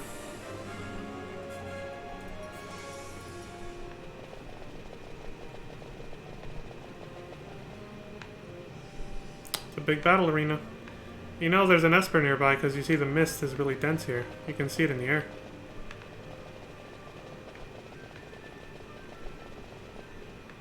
This was the number 1 south gate that we closed at the beginning of everything. And the number 1 waterway north gate was, well, it's way back there at the entrance where we came from. Can't even see it from here, the fog's in the way. Which, by the way, there's, I don't know if the fog is intentional. Yeah, I think it is actually. Other maps don't have it. But sometimes there was a lot of PS2 games back in the day that had just some vague fog effect like that was just to cover up draw distance because the game couldn't render stuff really far away. Or they would make it unrender things from far away, which would make it look like pixelated, horrible JPEGs in the background. They would cover it up with that so it wouldn't look ugly. Because, you know, consoles back then weren't as powerful as the ones today. Video game tech in general. Alright, here we go. Sink or swim, I guess. Whew. Double checking my gambit so I know what my character's going to be doing. Mm-hmm. Yep.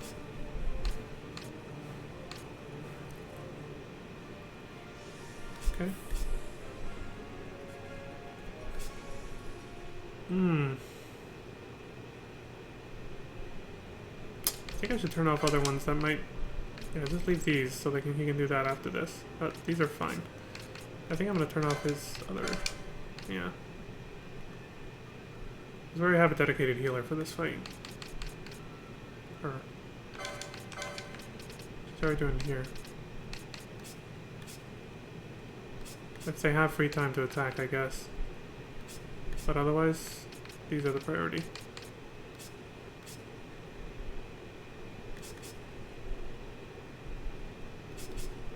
Okay, let's go for it. We're locked in. There's no running away from this one.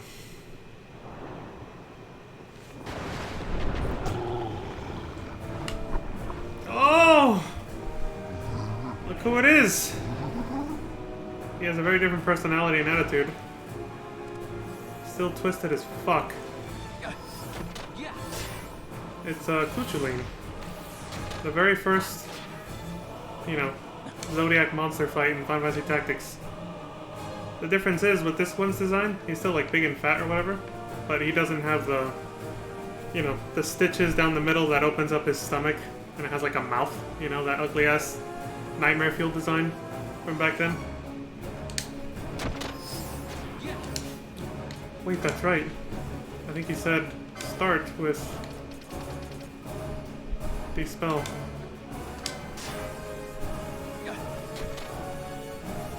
Get rid of his fucking haste. There.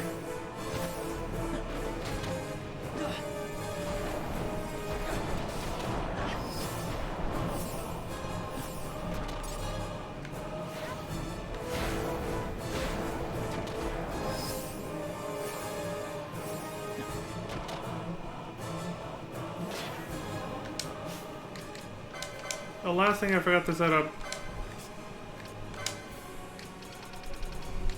I just saw it on Balthier.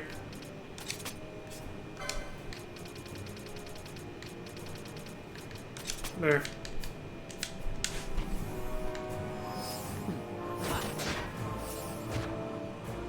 The black belts.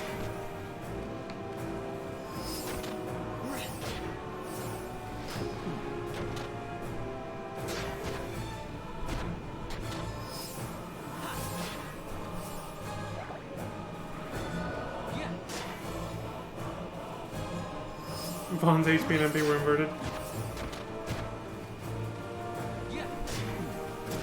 This is going well, so I'm gonna speed it up.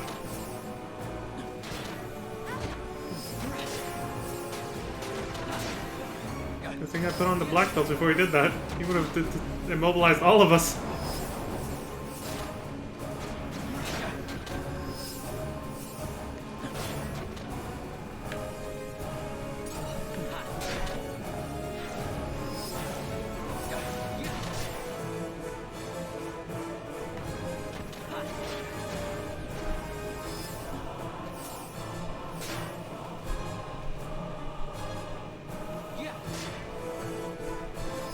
Yeah, our damage is severely reduced now, but he's fucking dead.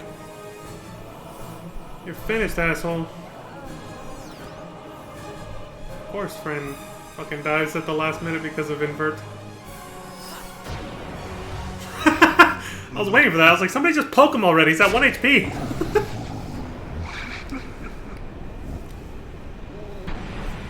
I don't think he even realized he's been defeated. He just laughed. He's like, huh, that tickles. Then he's like, oh shit, I'm dead! Fucking prick. With the right strategy, you can trivialize any boss. It's amazing how that works in these games, huh?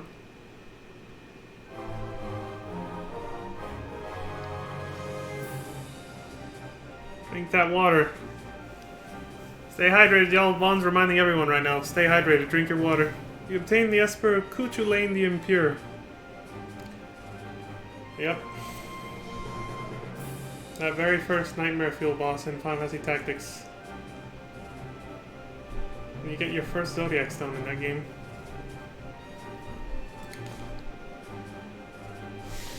Again, back then it was just a dude who used the Zodiac Stone to transform into a monster. This time it was a pure Esper. It was did not start off human, so it just had like this fun-loving, playful attitude. Very psychotic, sadistic sort of personality type.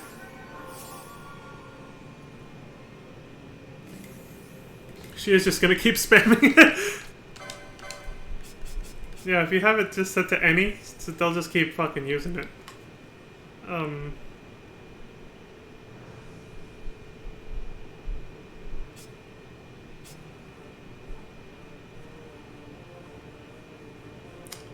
I guess I can get rid of this one now.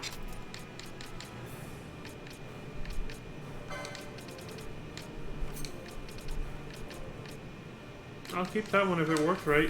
I doubt it will.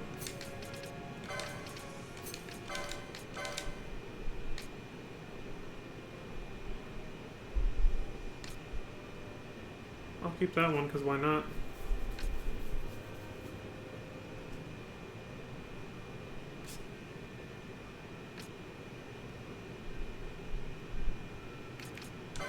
No longer necessary. I'll just use a regular raise now. Get rid of that one too. These wouldn't be bad to keep. I can buy plenty more of these, so why not?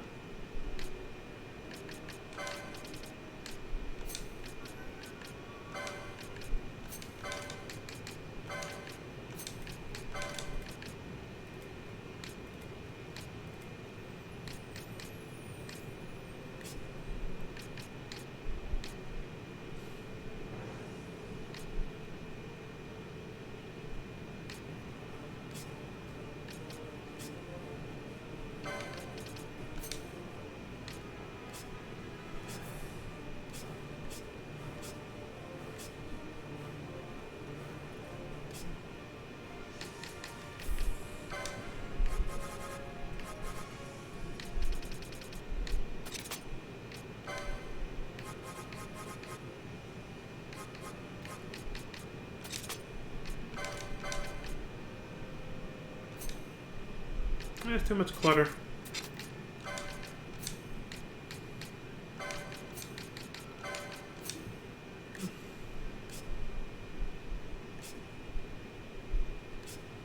Yeah, that should work actually, as a general setup.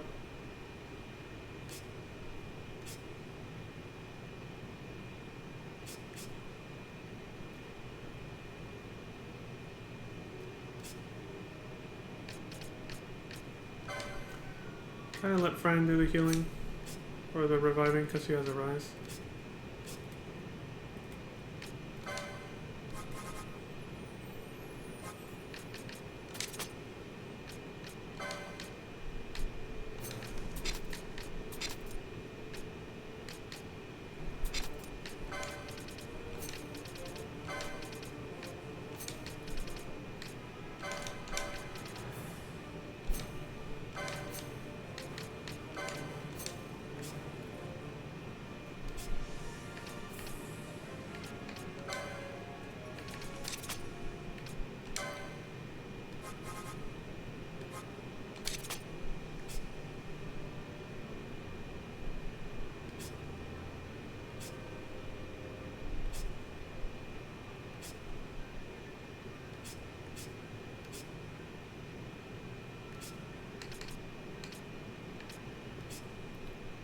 Yep.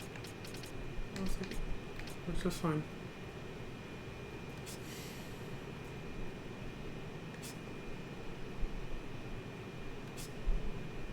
Triple checking it.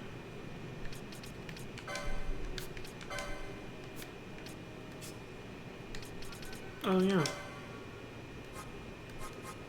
That's what was missing.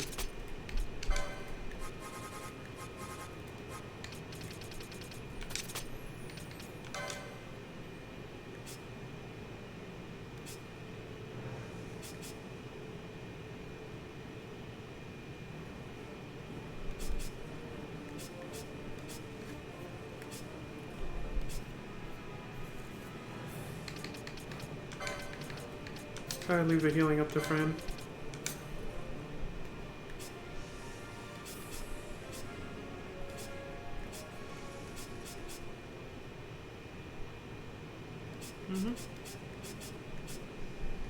I'll mess with theirs when I need to. Don't want to take up too much more time.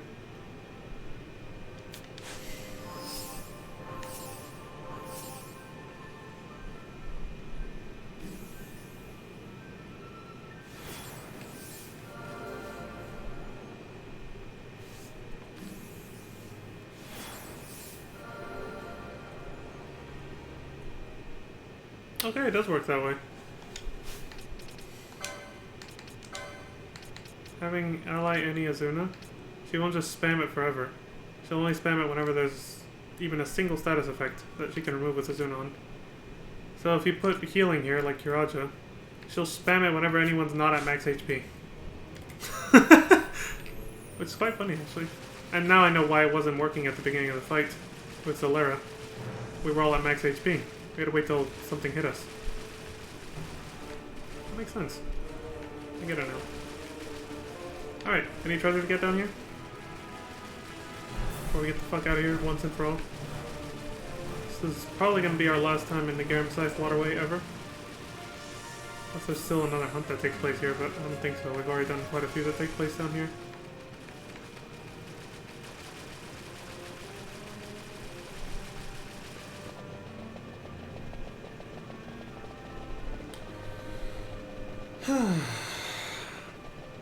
This is the number 1 north.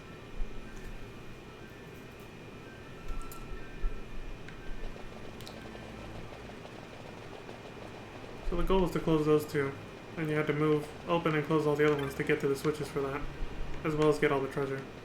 I see how it went now.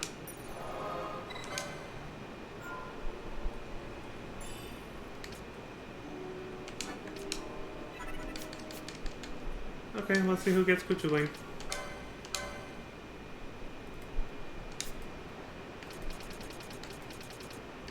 The Impure. Okay, I don't know if Wither's worth it or not. Yet. I don't think I saw it listed for any... Oh shit. Oh, how ironic. The magic spells I wish I would have had during that fight. I get them after the fight. This is not bad. Okay, you can actually get the most powerful, well, some of the most powerful black mage spells as a red mage with this. Not a bad idea. See if there's anyone else who can make more use of it. Oh, you already got this somehow. Probably the time mage. Useless. Useless.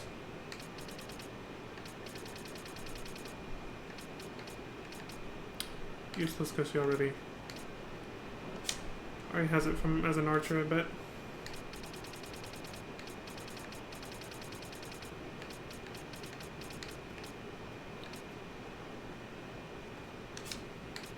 No. Just a random black mage spell. Just gonna gamble on it? No. Starting to look like Bond's gonna get it. What's this? Battle lore? Oh, shit. Make her DPS higher. I knew I was gonna run into one character that was gonna make me debate this. It's never an easy choice with these fucking things. Okay, so it's literally just between Ash as a knight getting battle lore. Oh wait, I haven't even checked Penelo. I forgot about it, shit. White Magic 12. That's a Shikari. Patekka and Shelga. Oh my god, that's the most useful thing ever. Oh, wait, I should find out where the hell to get those too. I haven't. Those are other useful spells that I really need to get, actually. That is way more useful than what Vaughn and Ash can get. Absolutely nothing for the. Yeah.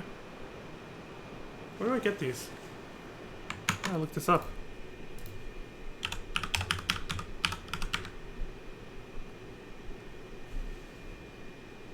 Endgame side quest for Patekka. Behind another Babel is a one-time guaranteed chest with Patekka magic. Where is this? Don't let it be.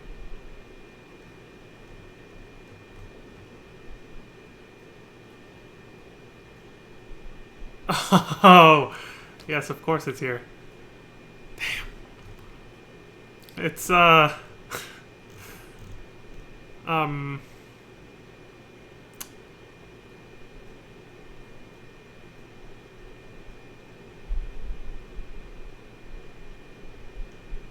Wait, where is this actually? This is not where I think it is.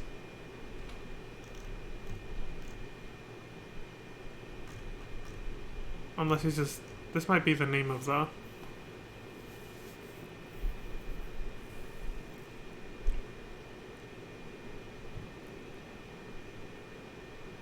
Yeah, okay, yeah. It's in the Necro Hall of Nabadis. We gotta charge back in there for some good shit.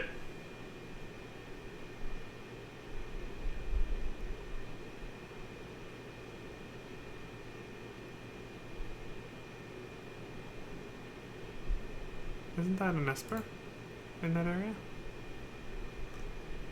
It is! One of the Espers will be going... Wait, no it isn't. It's just a boss.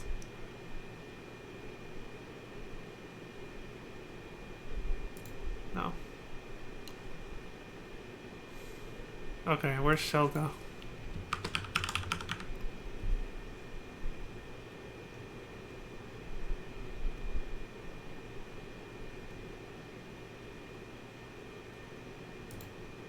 Where do you get Shelga?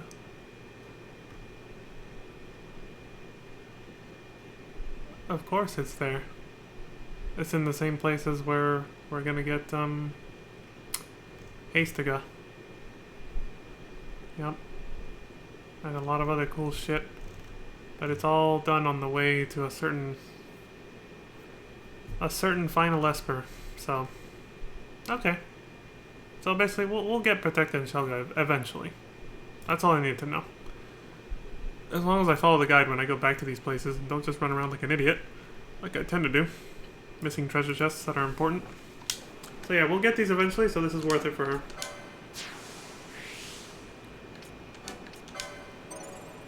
Oh shit! Okay.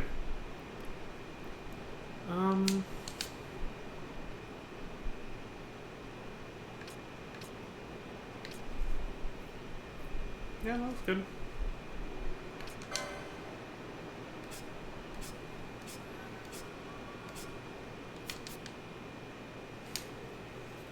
So now our count has increased to 8. We have 8 Espers. 2 more. Let's see where they are. Who's the next guy?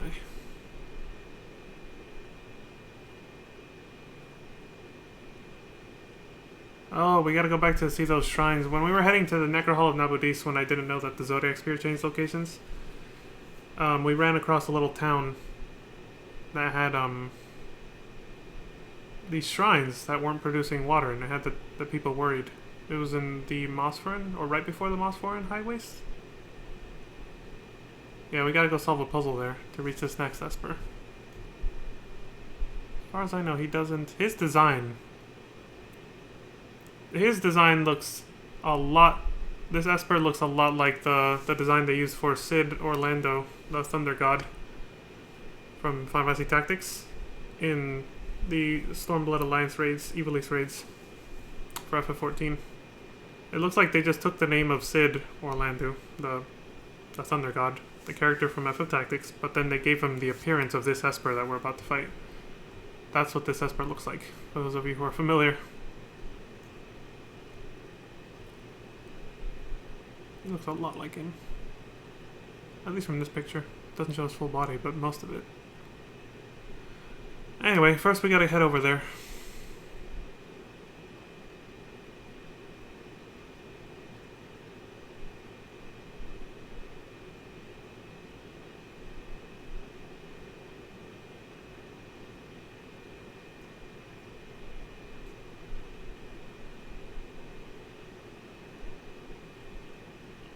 This Esper can only be obtained after fixing the gate in Fawn Coast.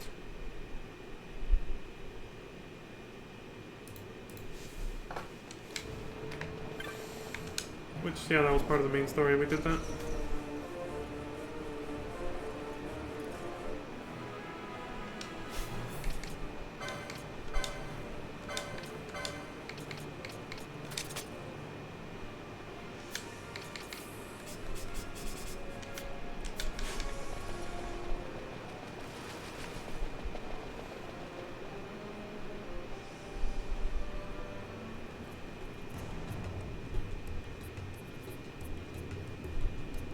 Two Espers in one outing.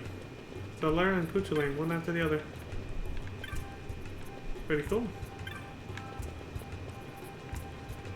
Do we need to replace anything? New Bazaar goods. I haven't even sold anything. Forgotten Grimoire. Text dating from antiquity, prescribing tactics and guidance to those who would walk a given path. What the hell does this do? You obtain the War Mage's monograph. I don't know what the hell that is or what it does, but okay. Is it a key item or something?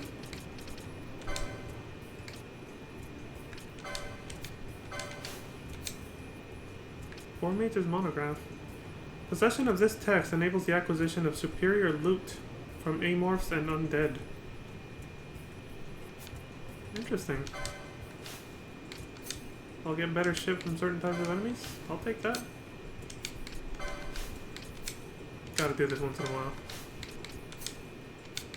Kinda wish things would auto sort, but even in FF14 it's not a thing. You gotta hit the button. Goddamn sort button.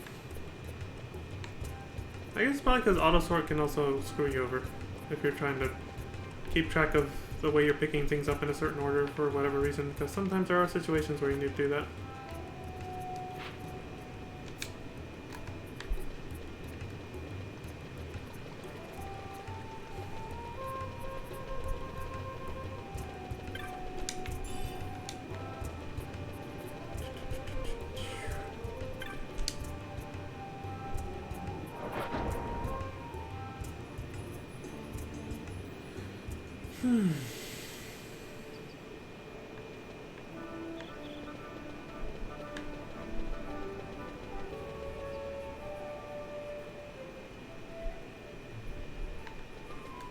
Where's that fucking move? There it is.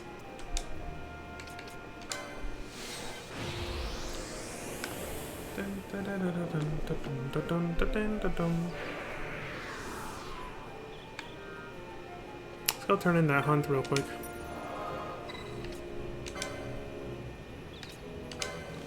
I want the Bloodwing before we fought Zalera.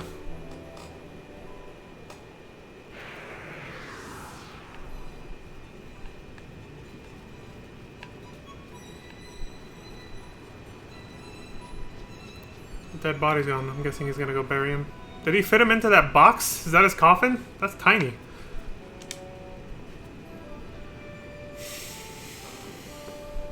Kill that Bloodwing, did ya? Now maybe my friend and I can both rest easy. Thanks, boy.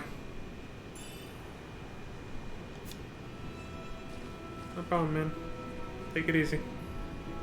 I have one last thing to do before moving on. Gotta lay my friend to rest in his home soil. Pity. After all this time, I never learned his name. That made me choke up. Now I'll be heading off. Thanks for your help. My new life begins today. Don't end up back in Elvina prison, man.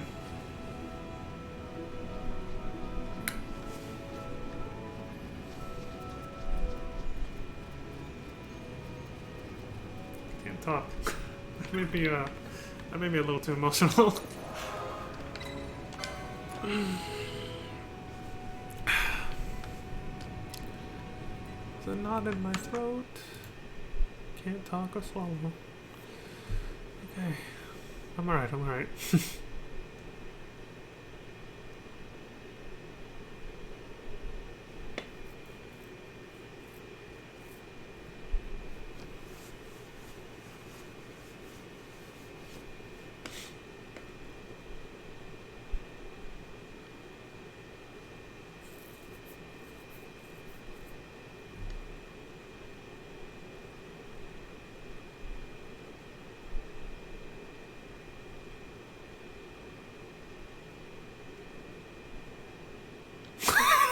Sorry, I was reading the strategy for the next Esper fight. Okay, good to know. This one is not as complicated as Kuchulain. Anyway, why doesn't he say... So, okay, I'm guessing just go to the Fallen Coast first? He doesn't really... I'm pretty sure the Mosforan Highways is what he's describing, though. That's way before the Fallen Coast. It's because the Mughals... You guys remember? A few of them said they were coming here to fix the little shrines. Some of them were heading to the desert for something else.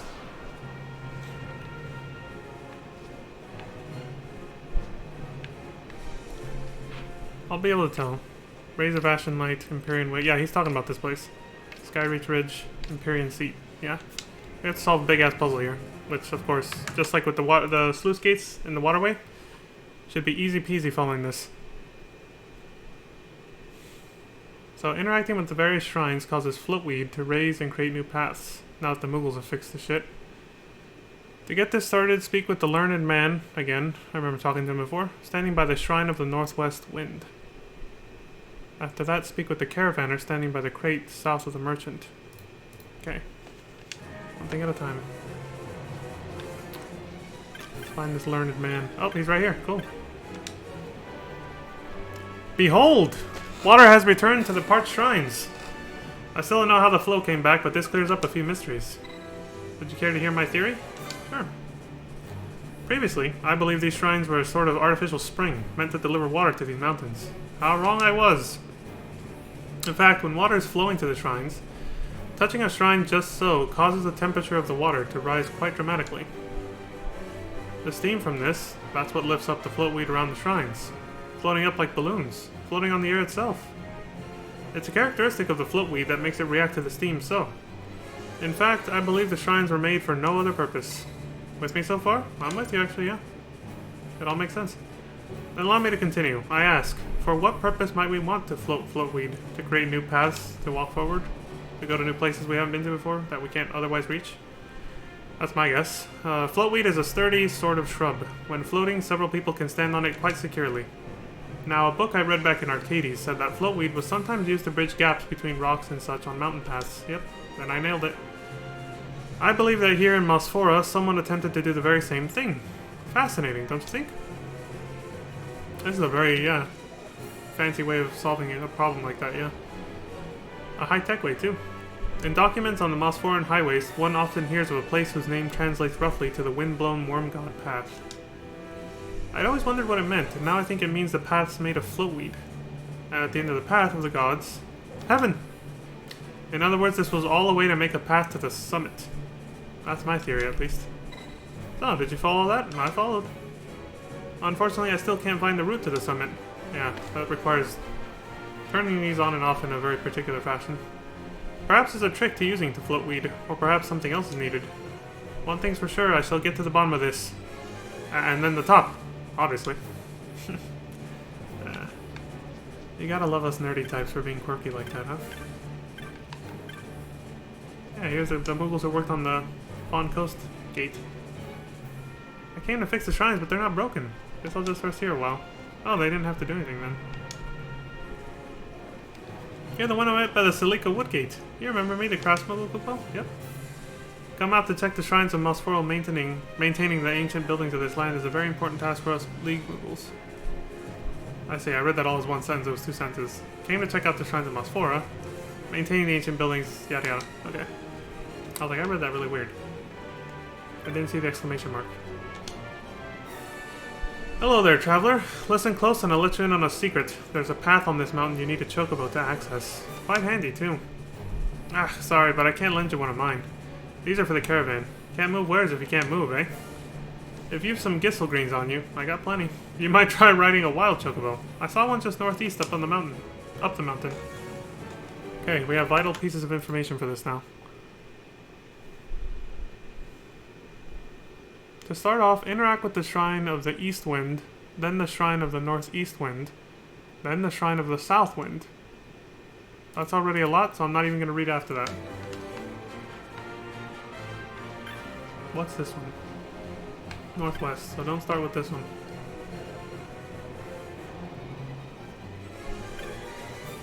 This is northeast. Did he say this one first or east first? No, he said east first. East wind first.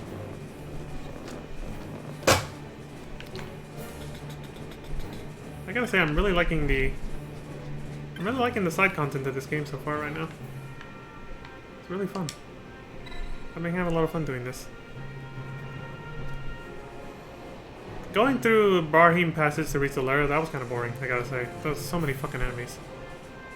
It's just a grind. But this has actually been kind of fun. The waterway stuff to reach Kuchu Lane and this. A strange scent rises from the running water. Touch it.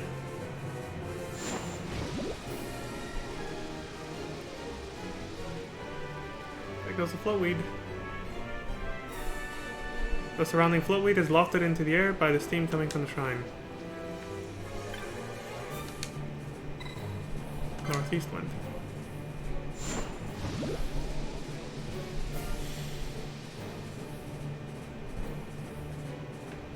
There you go. What was the last one? Oh, and look at that. They're kind enough to put little exclamation marks on where you built bridges by doing that on the map there. Okay, where do we go from here? The Shrine of the Southwind is the last one. Okay.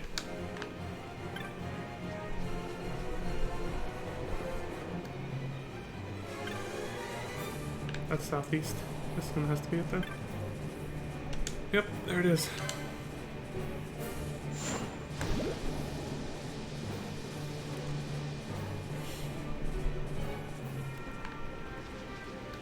Dun, dun, dun.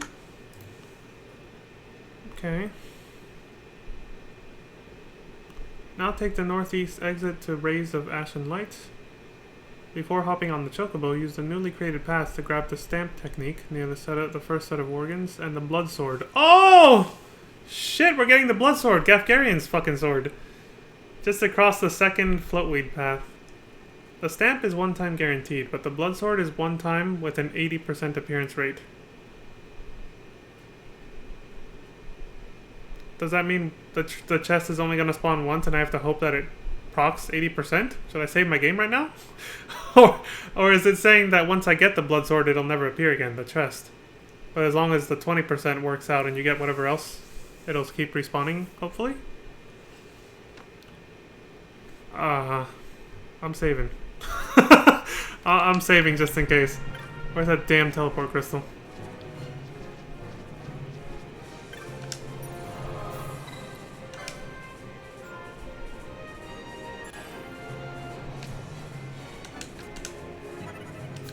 The Babbling Veil. I like that.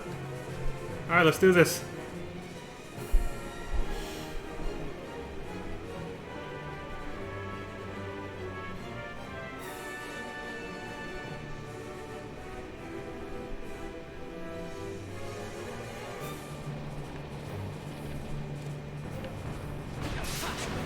Play golems.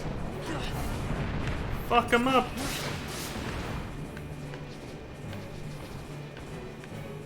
Oh, that one's actually neutral. We hardly explored this area last time we were here because we just brushed past it to try to get to the Navrius deadlines as quick as possible.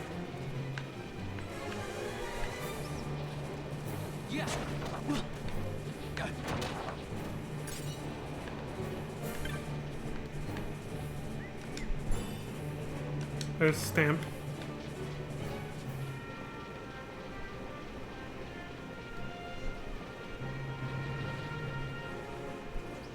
Where's the other one?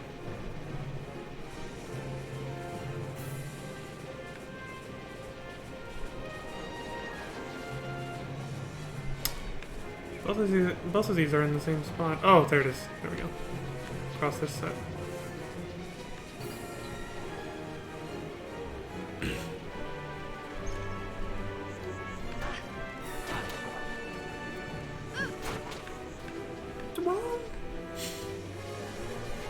I didn't even take that wolf death sound effect. Okay, nothing else back here, then that has to be the chest. Come on, 80%! Rolling the dice. Daddy needs a new pair of boots. Shit! We got a file of serum. 20% be damned. Alright, let's try this again.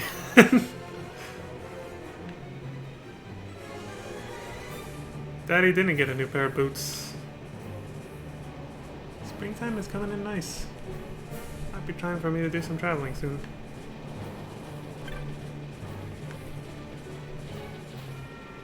It's in a different spot now. Hey! Got the blood sword. I want to see what it looks like. Oops, I meant party. Go away, Pulse here. Bring out Ash. And then equip it. I know it's not optimal equipment anymore, so that's not going to do anything. But I want to see what it looks like. These are one-handed weapons, right? Oh, there we go. There it is. We already had one? I didn't even realize I'd already had one from before. Great.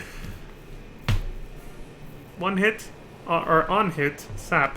But it doesn't actually give you... It's not drain. That doesn't stay true to the lore. It's supposed to be drain, not sap. You're supposed to absorb the HP of the person you hit. Which is why you don't use it on undead enemies, because then you'll just kill yourself. Can't believe I picked one up without even realizing I had it. That is a sexy ass sword. Yes. Dude, my FF14 instinct kicked in. I wanted her to draw the sword, so I pushed in my left stick. The one that does the map, like that. Just trying to get her to pull it out. Can't believe I had one the whole time and I got all excited about this one. I didn't even realize when I picked one up.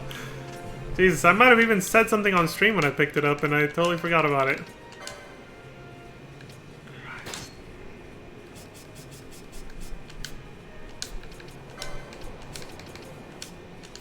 Alright, let's get the fuck out of here.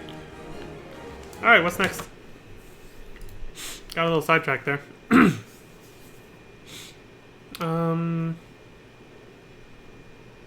Yeah, do that.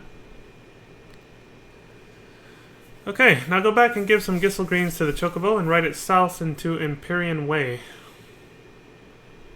Look to your right for a new floatweed path. If the game clock is between 10 and 20 minutes, you can spawn the rare game Grey Molter, a snake-like foe on this newly reached area. Well, good thing I don't give a shit about that. This path doesn't give access to any new treasures, but if you take it to the end, there is a grass path only able to be traversed by Chocobo. This takes you to Skyreach Ridge. Head over to the west exit and dismount. Go back into Babbling Vale, interact with the Shrine of the West Wind, and then knock over the big boulder to create a new route into the camp. That's pretty cool. So it's pretty linear once I get there. So get on the Chocobo and go south into Empyrean Way, and then just kind of follow the path from there. In here, through a hidden path that only a Chocobo can use. Or just use the regular path, and I think that's what he meant. Quack, this Chocobo looks a mite peckish. Feed it some Gissel Greens and it may let you ride it. Feed the Chocobo Gissel Greens? Yes.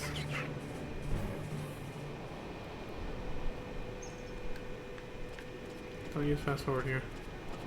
I'll get screwed over. Run out of time. Okay, into Empyrean Way.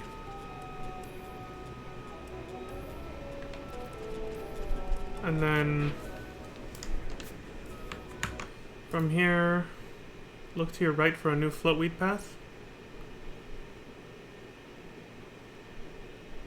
Go all the way to the end, grass path, there it is, okay, so yeah. Goes this way. Yep, there's floatweed.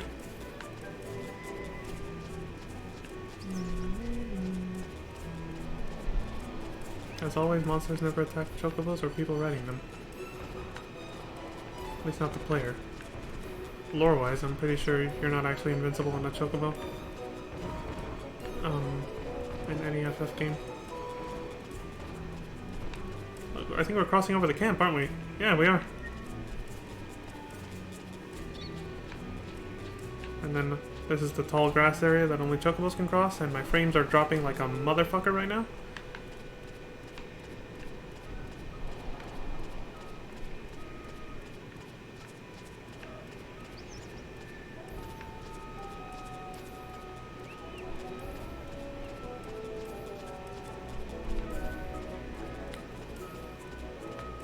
Interesting.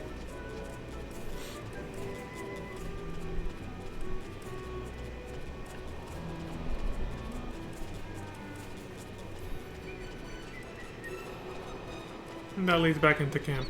That's why the Chocobo can't go that way. Alright then. Let's go to the end of the path and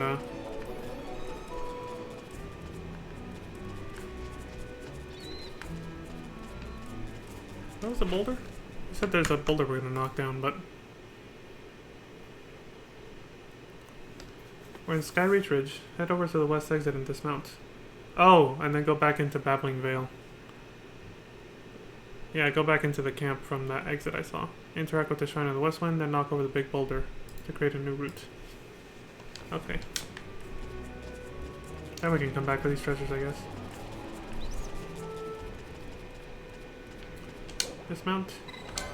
You must dismount to proceed. Yep.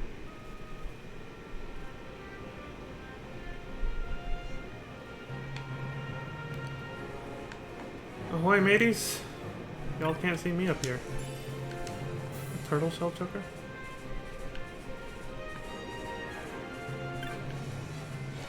Shrine of the West Wind. Touch it.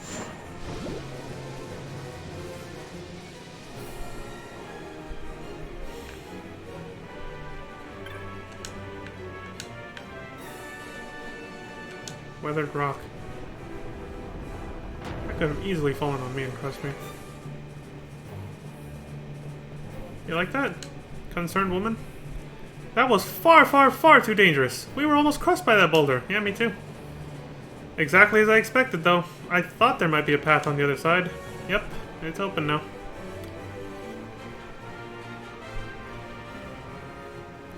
I'm guessing we're gonna backtrack to that exclamation mark over there.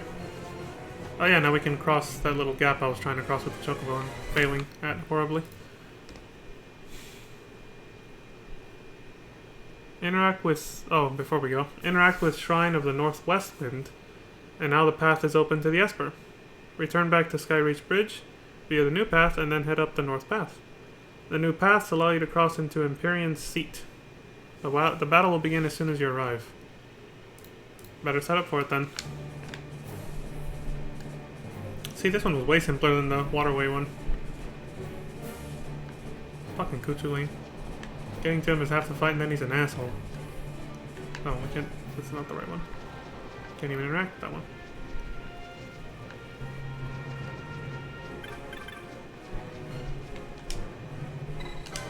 Behold!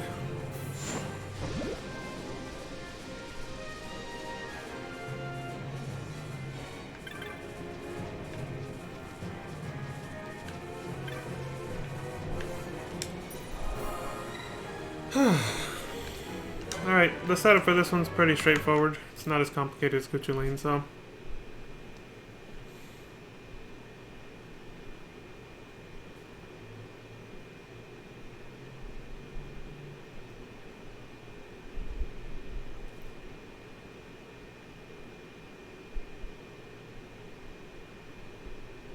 put an opal ring on a black mace, that's boss, and cast flare.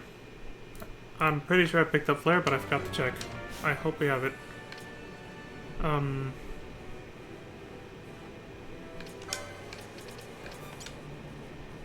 Yes, I know we picked it up. I was like, we got this somewhere.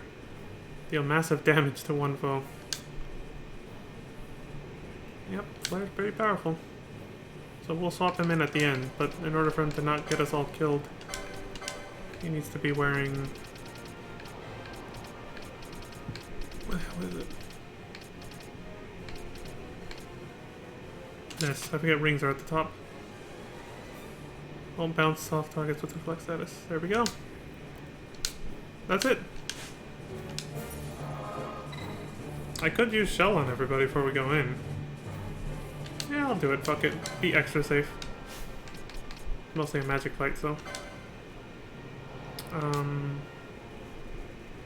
Oh, I can't do anything like that right now. I have to leave and come back.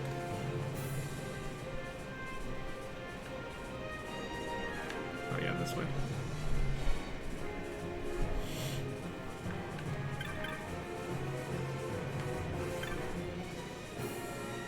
Kind of annoying. I can't pull out my party members and do stuff here. I have to leave.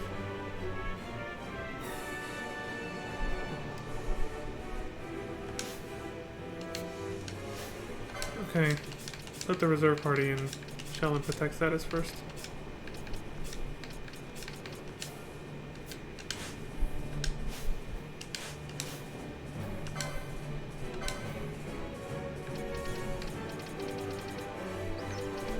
Oh, that's right. I don't have to do it this way. I forgot. I can just...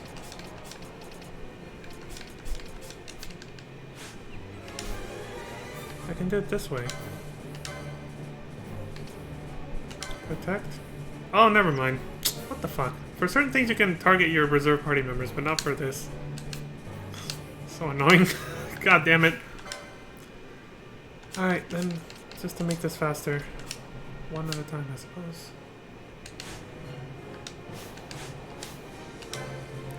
This is kind of overkill.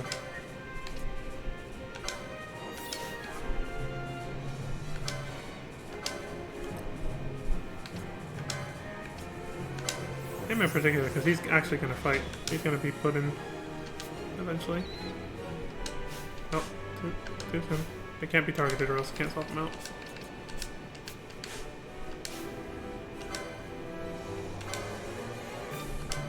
Protect. Vanilla. Shell. Vanilla. That ATB is filling up. Oh, that's why. There we go. Like, it's filling up fast. What's my battle speed? It's because I have the fast forward still on. Okay, now protect on Ash, and then Ash, shell on yourself.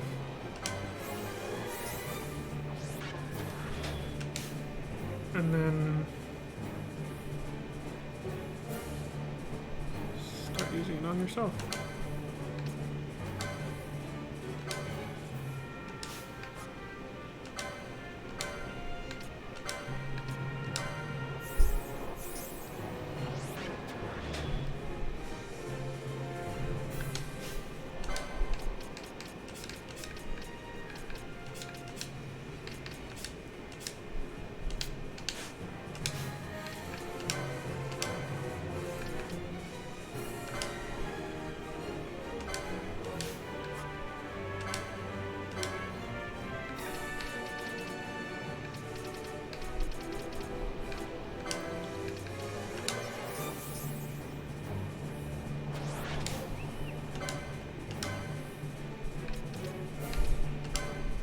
Protect them both here.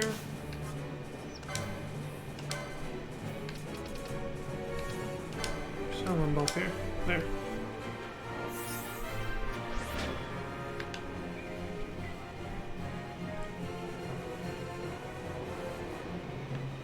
Most of those will probably, on our main party, it'll probably wear off before we even reach the fucker.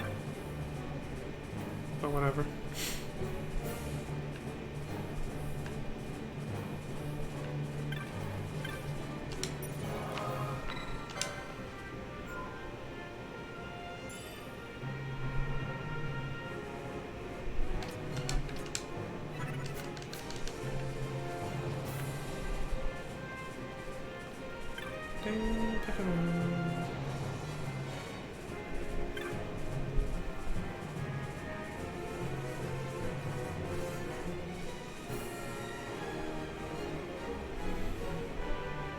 Without a chocobo, yeah, we're probably gonna run out of that protecting shell before we even get there. But at least our reserve party members will keep theirs. That's kind of the point. I'll get the treasure when we're out of here. We reached the summit!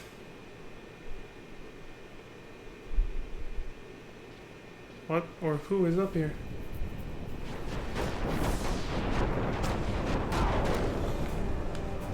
This guy.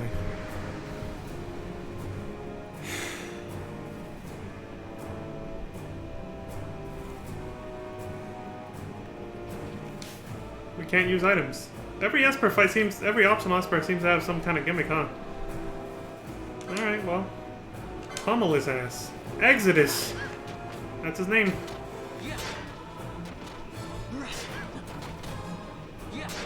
Oh shit. That's why we have Shell.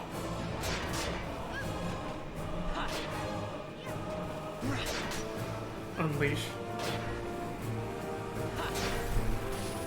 Scathe! It's actually a giant laser beam. I like that. He's immune to physical damage. Alright, boss, you're coming in.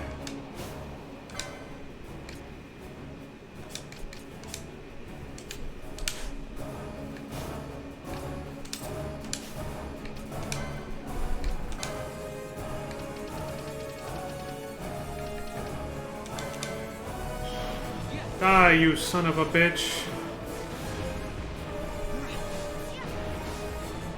That is a long cast time. Holy shit! Do it again, boss. Finish this fucker off. Queue up another one. It's probably gonna take one more. Yep, he's gonna be dead with this one. Oh! He shot us with the laser beam. Scathe.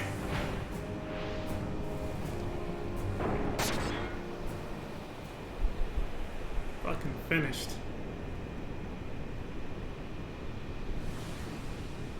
The old man is done. They definitely combined him with Sid Orlando's design. That's how I feel. For, Thunder God Sid.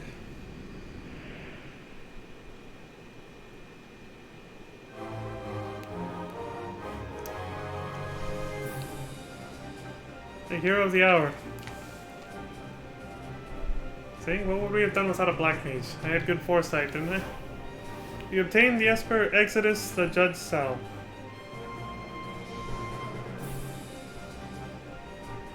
I didn't know about this, by the way. I just decided I wanted to have a black mage, even if they didn't have much utility in terms of buffs.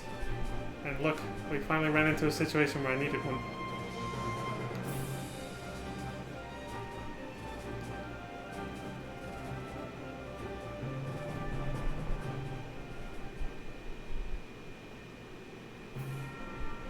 That was fucking cool.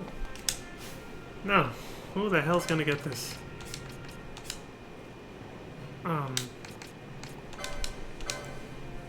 Our 9th Esper.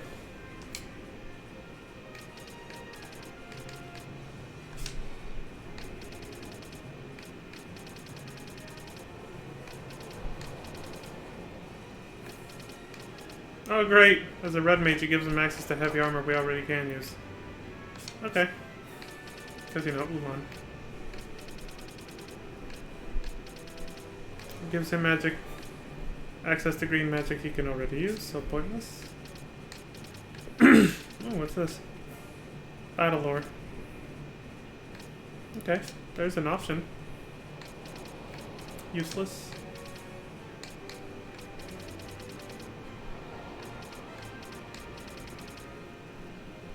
Oh, there it is. Okay. So far, Fran and Balthier can benefit. Potentially.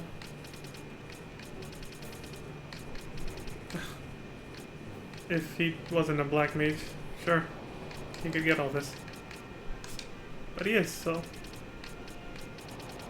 And because he's a foe breaker, look, they complement each other. These two job classes, you don't have to use an Esper to collect all this shit on both boards. Or most of the stuff on both boards.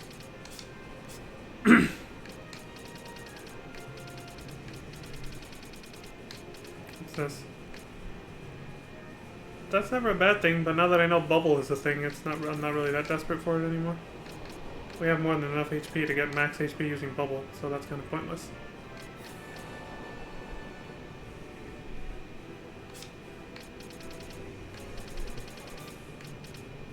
Okay. Oh, sure he has this though. And we just got this technique. What does it do? Inflict one foe with any harmful status effects on the user. Oh, so she has to be suffering from something. And then she passes it on to the enemy. Interesting. Infects the enemy with any disease she's got, huh? Battle lore.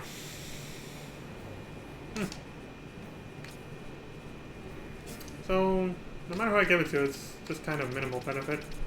But at least there's some benefit. Yeah, that's pointless.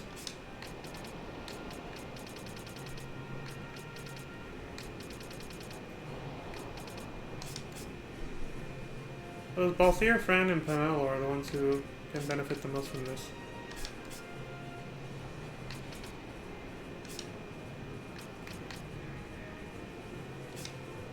I'll give it to Balthier. Increase the physical attack damage. And more Penelo, really. I could, yeah, Fran too, but since he's mostly a healer, it's kind of... I guess I shouldn't overthink this too much.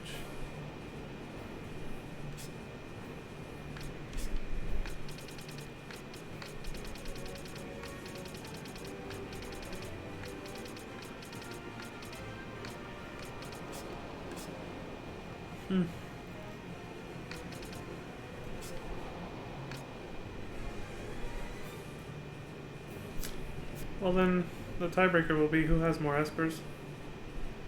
Penelo has 3. Balthier has 2. Fran only has 1. Alright, I'll give it to friend then.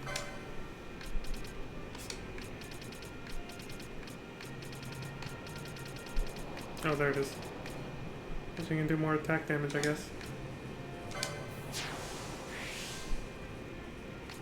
Exodus. Nice name he's got. I wonder what the story is behind it, especially since he's way up here in the middle of nowhere. Far away from it all. You could say he's exiled. But he also can watch over everything from up here.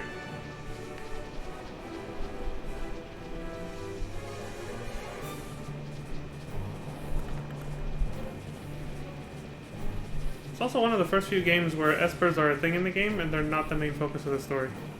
Like in FF6. You can say the same about 7, but in 7 they're just kind of creatures that can be summoned with materia. The materia in general is the part of the focus of the story, but even then not really, not the central focus.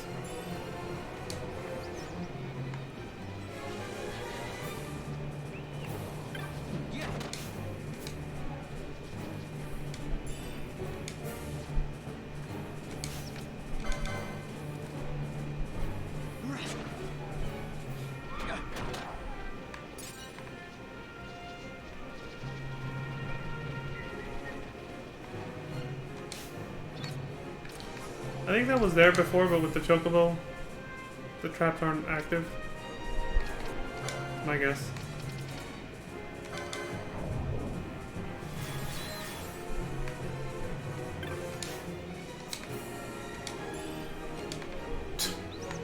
All that for that, huh?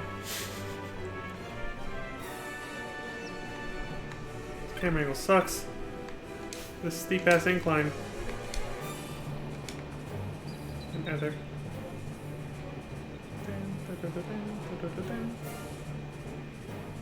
I'm gonna take a break in a minute, but before I do, I want to see what our next target is. Who's the next Esper we're going after? Also, does this guy say anything now that I got Exodus? Using the float weed technique he taught me?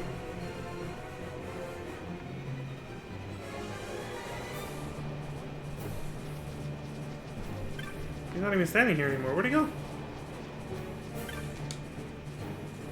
The fellow studying these shrines headed up towards the peak. Said it's the closest place to the sky and the land. Romantic, eh? He's the one that told me about floatweed. Care to know? I'll tell you. No thanks, I already know. Right, well, change your mind, you don't know how to come to. Okay, yeah. So he went back up to where I just was. God damn it.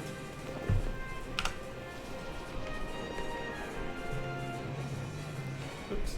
This way.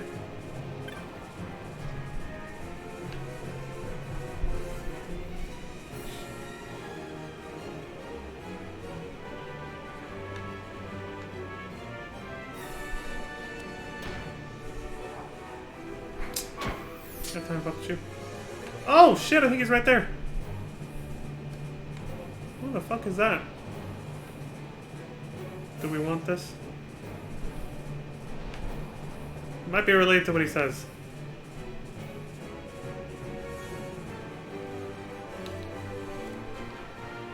Yeah, he's right there. Okay, kill these guys. We can actually talk to him in peace. I read about the shrines here in the library back in Arcades and thought to climb this mountain. Worshipped for so long by our ancestors. I became a researcher because I love the sky. So vast it is. Why, I'll wager we only know a fraction of what there is to know about it. Anyway, I'm out here because all they wanted me to do back in the laboratory was help the army kill more people faster. I won't be going back. A man of principle. He's just like, eh. Not necessarily principle, but he has no interest in, you know, supporting war and violence, and I can appreciate that, regardless of his personal reasons for it. Ashworm? This might not be a good idea. Good, the ringworm scale. The gambit works, she used Azuna, without me having to tell her to. If only I'd known sooner that just using any will cause her to use, you know, Azuna on anyone who has any status effect. I interpreted it as just use it on anyone for whatever reason, so I thought she was going to be spamming Azuna constantly for no reason. Glad it doesn't work that way.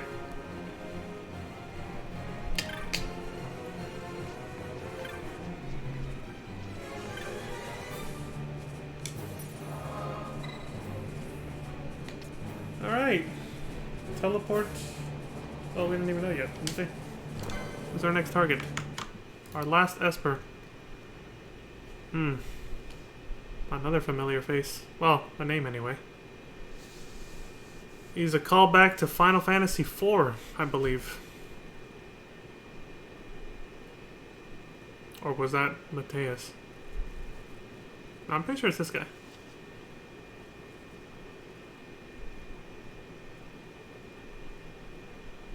The Stone of the Condemner. Uh-oh. Do I have that yet?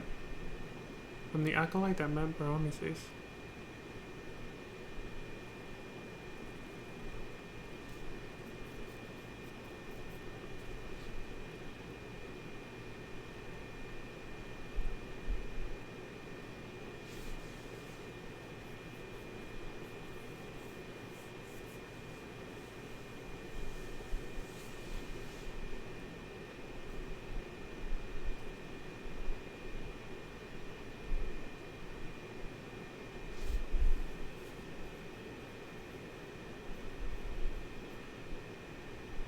I'm just reading the strategy on it so I know what to do when I come back.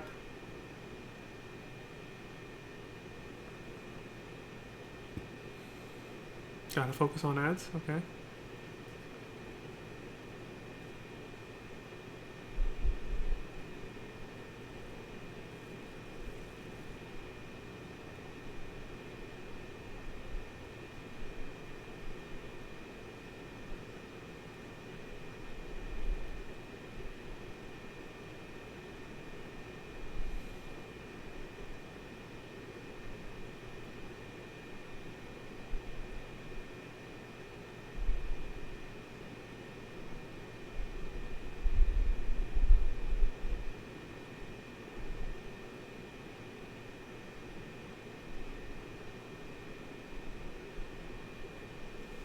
Okay, strategy's pretty straightforward again. Well, it's going to require some gambit setup, but that's just because of the handicap with this fight. Remember, every Esper seems to have a handicap. Like the one from right now that was like no items. The next one is no magic. First I gotta check this. I'll need the Stone of the Condemner. Let me see what that is really quick.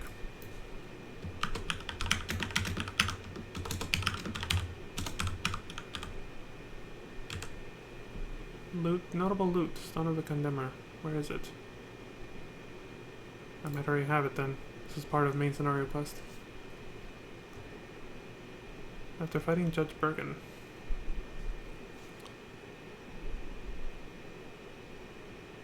Okay, so just talk to the Acolyte. Walking in front after that boss fight. Okay.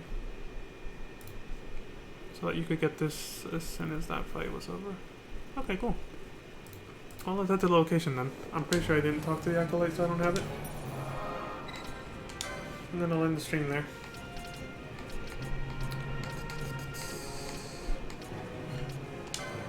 Mount Baromeses.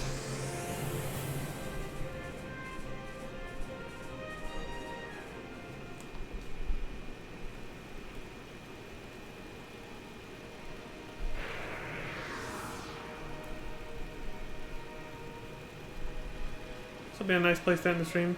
Really super sad music. Right?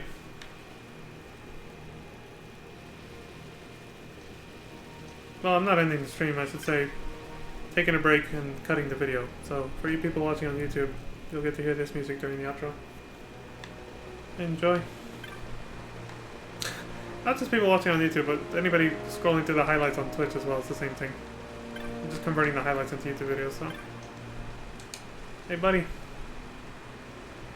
All Baromeses mourns the passing of his grace Anastasis. Now it falls to us to choose another Grand Kiltias, yet no one steps forward. I fear the future of the Kiltias is imperiled.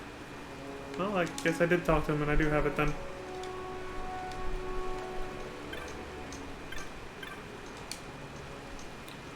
Oh no, it was this guy. Hume child, do you seek greater power? Know then the fate of those who have fallen in their search for strength.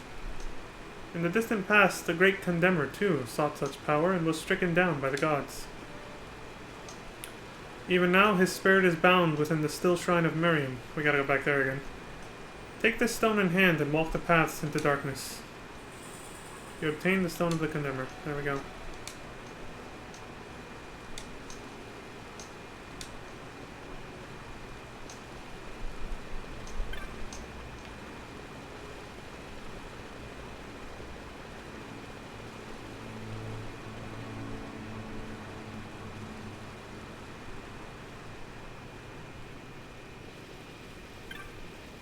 So there's two Espers and they're still trying to marry him. The first one was the mandatory one. That was part of the main scenario. Mateus, and the other one is the one we're going after.